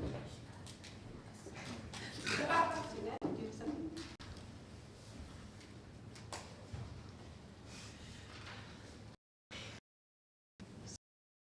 A couple comments I wanted to make regarding the book complaint policy that we passed tonight. One of the reasons I believe this is a very strong policy and one that is much better than what we had before. Some of you say the policy has been working just fine.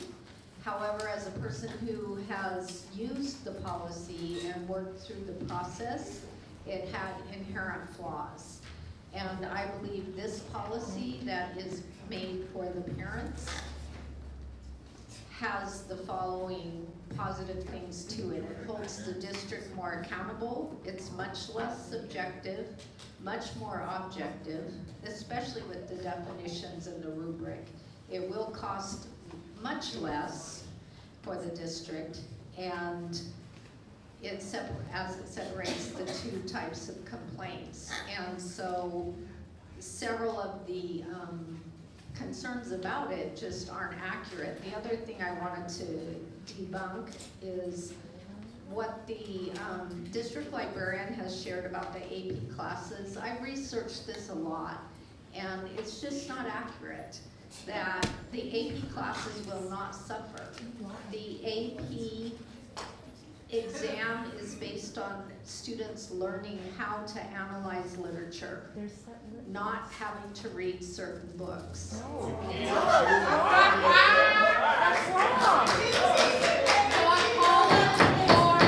your research. High school students in this room. The college board.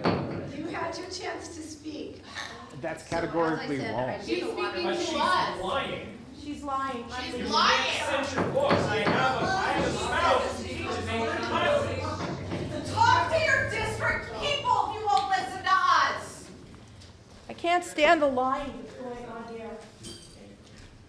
You're offending teachers, students, librarians. The other If this happens again, Mayor, I just close the room.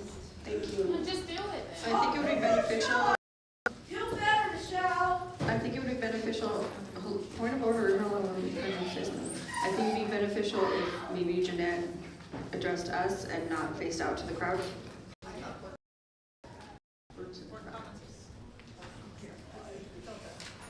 Oh, okay. The other thing I would like to debunk that has been said over and over is that AB 1825, violating that with our board policy. This is not true either.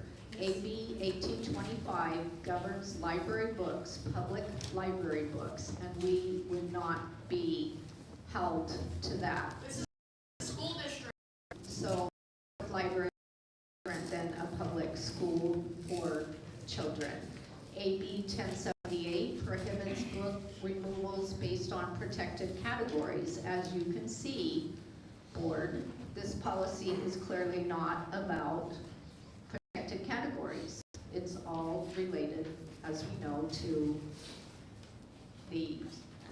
all those words, sexual, etc., pornographic, whatever. And also, Okay, I've actually read the 9 say, books. I've read the 9 books, and one of them only says blowjob. That's the only fucking word it says. Clear the room then. Clear the fucking room. I'm tired of you people. Can you take her out, please? No. No. You need to leave, please. the other point I wanted to make is that several members of the public have stated that we aren't following the democratic process. That's the whole point. We are following the democratic process. Part of the process is you elect your officials. We are on to make these decisions. That is why there is a board. And the qualifications to be on the board does not require any kind of degree at all.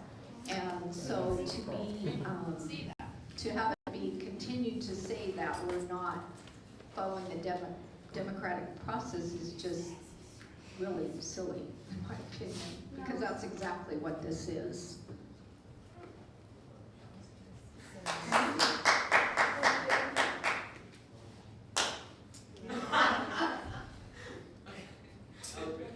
You feel alone yet?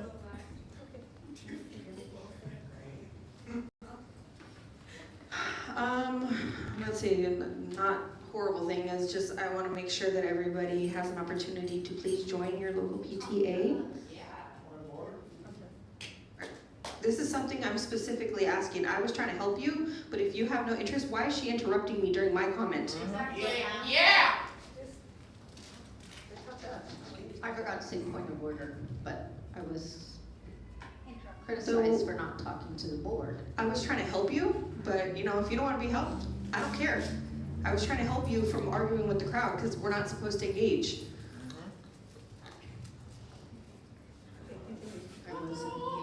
You know what I don't appreciate is I don't like being given permission to talk because that repeatedly happens over and over and over. Excuse me. Repeatedly, I have to get permission to talk because when you're all talking and you're all interrupting each other, it's fine. I don't care. I don't call it out. But as soon as I engage and I have that same conversation, all of a sudden I'm interrupting. Again, you know what? Again, all I'm asking is for consistency. That's all I ever ask for.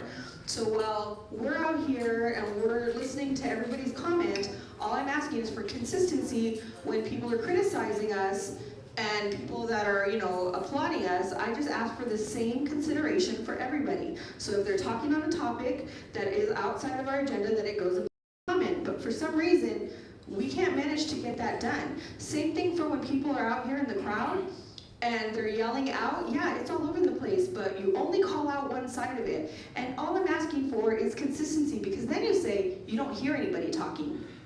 You don't hear what's happening. So you don't hear what's happening in the crowd because you're listening to the speaker. But at the same time that the speaker is saying something hateful, you say you don't hear that either.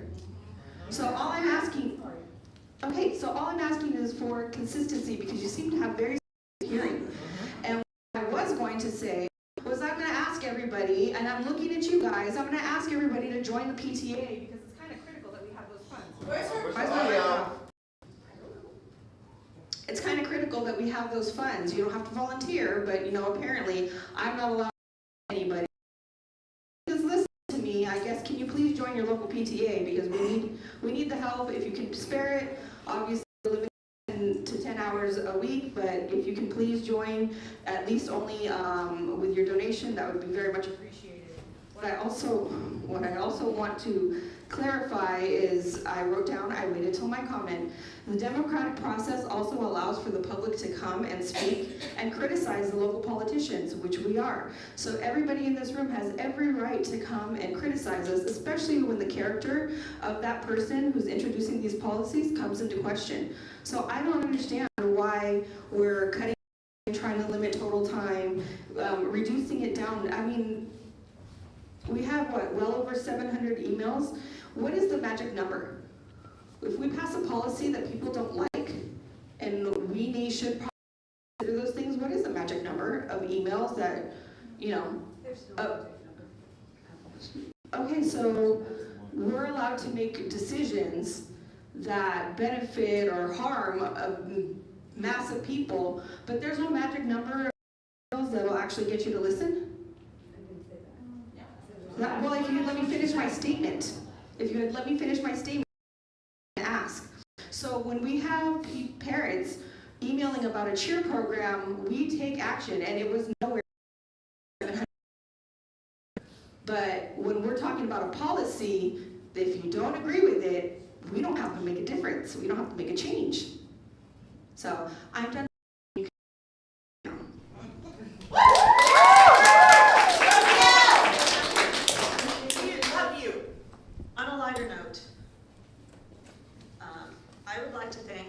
Mrs. Posada Consuelo, because I understand you were the one that thought of putting the QR code tonight, and it worked out really well, don't you think? I mean, it's done hard, so thank you for that.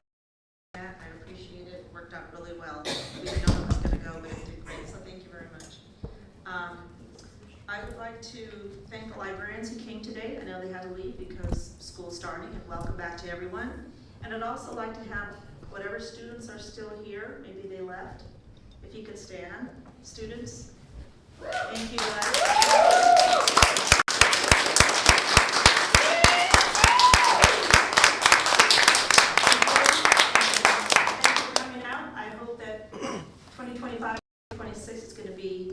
Better than it was before from last year. Have a great year. Parents, thank you so much. Students, staff, teachers, and parents, have a great new year and all our staff. Thank you for everything that you do. And then also just want to thank those of you who came out to the us at our musical a couple weeks ago for staff who came out. It was really fun, and maybe next year we can actually even do 2 days. So it's nice to see. I got comments back saying it was nice to have Redlands Unified represented in a different way. So thank you for doing some community work out there. And then just thanking Mr. Cabral and to Ed Services. I think Patty's still over there. Great job for our administrative advance that we had. It was awesome, the 2 days that we had. Thank you to staff especially for everything and the great program. I also want to thank Principal Macy McHugh for hosting a wonderful event at Citrus Valley High School. The campus looks amazing, it's great. And then also I wanted to make a comment to Mrs. Catherine Appleby, but I think she already left. So I'll find her next time, but she had questions, or she wanted to know why no one responded to her regarding CSBA Coast to Coast, and that it was my turn and I think yours. She's most likely outside. Okay, so I'll see if I can find her after, so I wanted to let her know. She can hear you. Yeah, I wanted to let her know what we did when we got there, and so I will find that. And on that note, have a great year, everybody. Thank you. I just want to let everybody know that just have a wonderful year, and the advance, I was going to talk about the advance, that was great. We had a really good time, the planning of it, the decorations for everybody. They used the STEAM labs to make the centerpieces, and it was really neat. Woodshop to make all those centerpieces, it was really neat. And I was going to comment on the Coast to Coast, but I will save mine. She asked a couple of weeks ago for us to do that. And anyway, I hope everybody has a great start to the year. It's been really fun driving by the schools and seeing teachers like all last week with their cars on the campuses and decorating their rooms. And I'm very excited for the new year. I hope all the kids have a great year. And I just hope everybody has a safe first day. And if you have a chance, drive by some of the schools and see what Measure D is doing. It's pretty cool. Take a picture of that QR code and look on the little sign and it'll tell you what's going on. And that's all I have. So regarding my personal social media account that I use as a private citizen, some of the political memes and satire posted by one particular account I used to follow are funny, but other material is just something I do not need to be associated with. Because I like a funny political meme from time to time does not mean I subscribe to all of the memes that are posted by that account. What's happened with all of these signs and the screenshots that you use through the slides does not mean that I like the slides. For example, the ones I'm seeing right there, I don't like those slides. I don't like those memes. Right there. I did find one slide funny in that deck, and which was past the racism. Why do you like popcorn? Please don't interrupt me. More than one account. No. Then reach out to me. Excuse me. You're not. I'm just telling you there is no excuse. that just because I like one slide out of a deck of 18 does not mean I like all slides, which is what's been artifactually created and manufactured by assuming that I like every slide. Okay? No, I do not like every slide, and I have a rational mind that does not mean I like all or nothing, okay? Explain Twitter. Why do you continue to interrupt me? I don't get that. because we don't like your excuse. It's not your turn. Thank you. At any rate, I unfollowed them and I'm moving on. I am not the things people want to pin on me, and you all know that. The massive hate campaign launched in attempts to ruin my reputation with slander, defamation, doxing my work, doxing my nursing license with the Board of Registered Nursing is not only outrageous, but it's illegal according to penal and civil codes. This all happened because the radical progressives in this town don't agree with policies I'm working towards. I can tell you that I am so touched by the massive outpouring of support I received over this last week. I don't know how many times I've been told it is a badge of honor to have reached this level of consternation. I must be doing something right to have so many lies created about me in attempts to take me out. I am here because I care deeply about the kids and parents in our community, and I will continue to work towards protecting the innocence of children and bringing back high-quality education that is free from political bias. Then why did you laugh while I was sexually harassed? All right. She's a liar. All right. Mr. Cabral, do you have anything? Yes, I just would like to welcome back our students. School starts on Thursday. Excited to see everybody back. To the class of 26, you only have 180 days left, and you will be a graduate.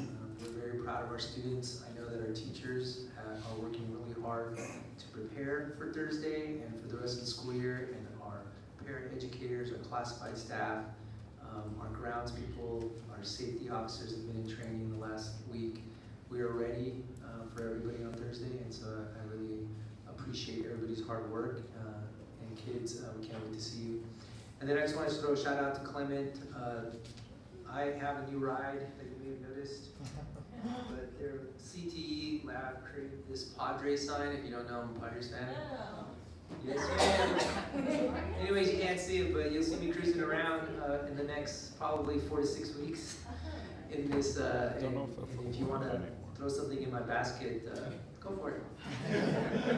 But yes, students, we can't wait to see you on Thursday. Thank you. All right.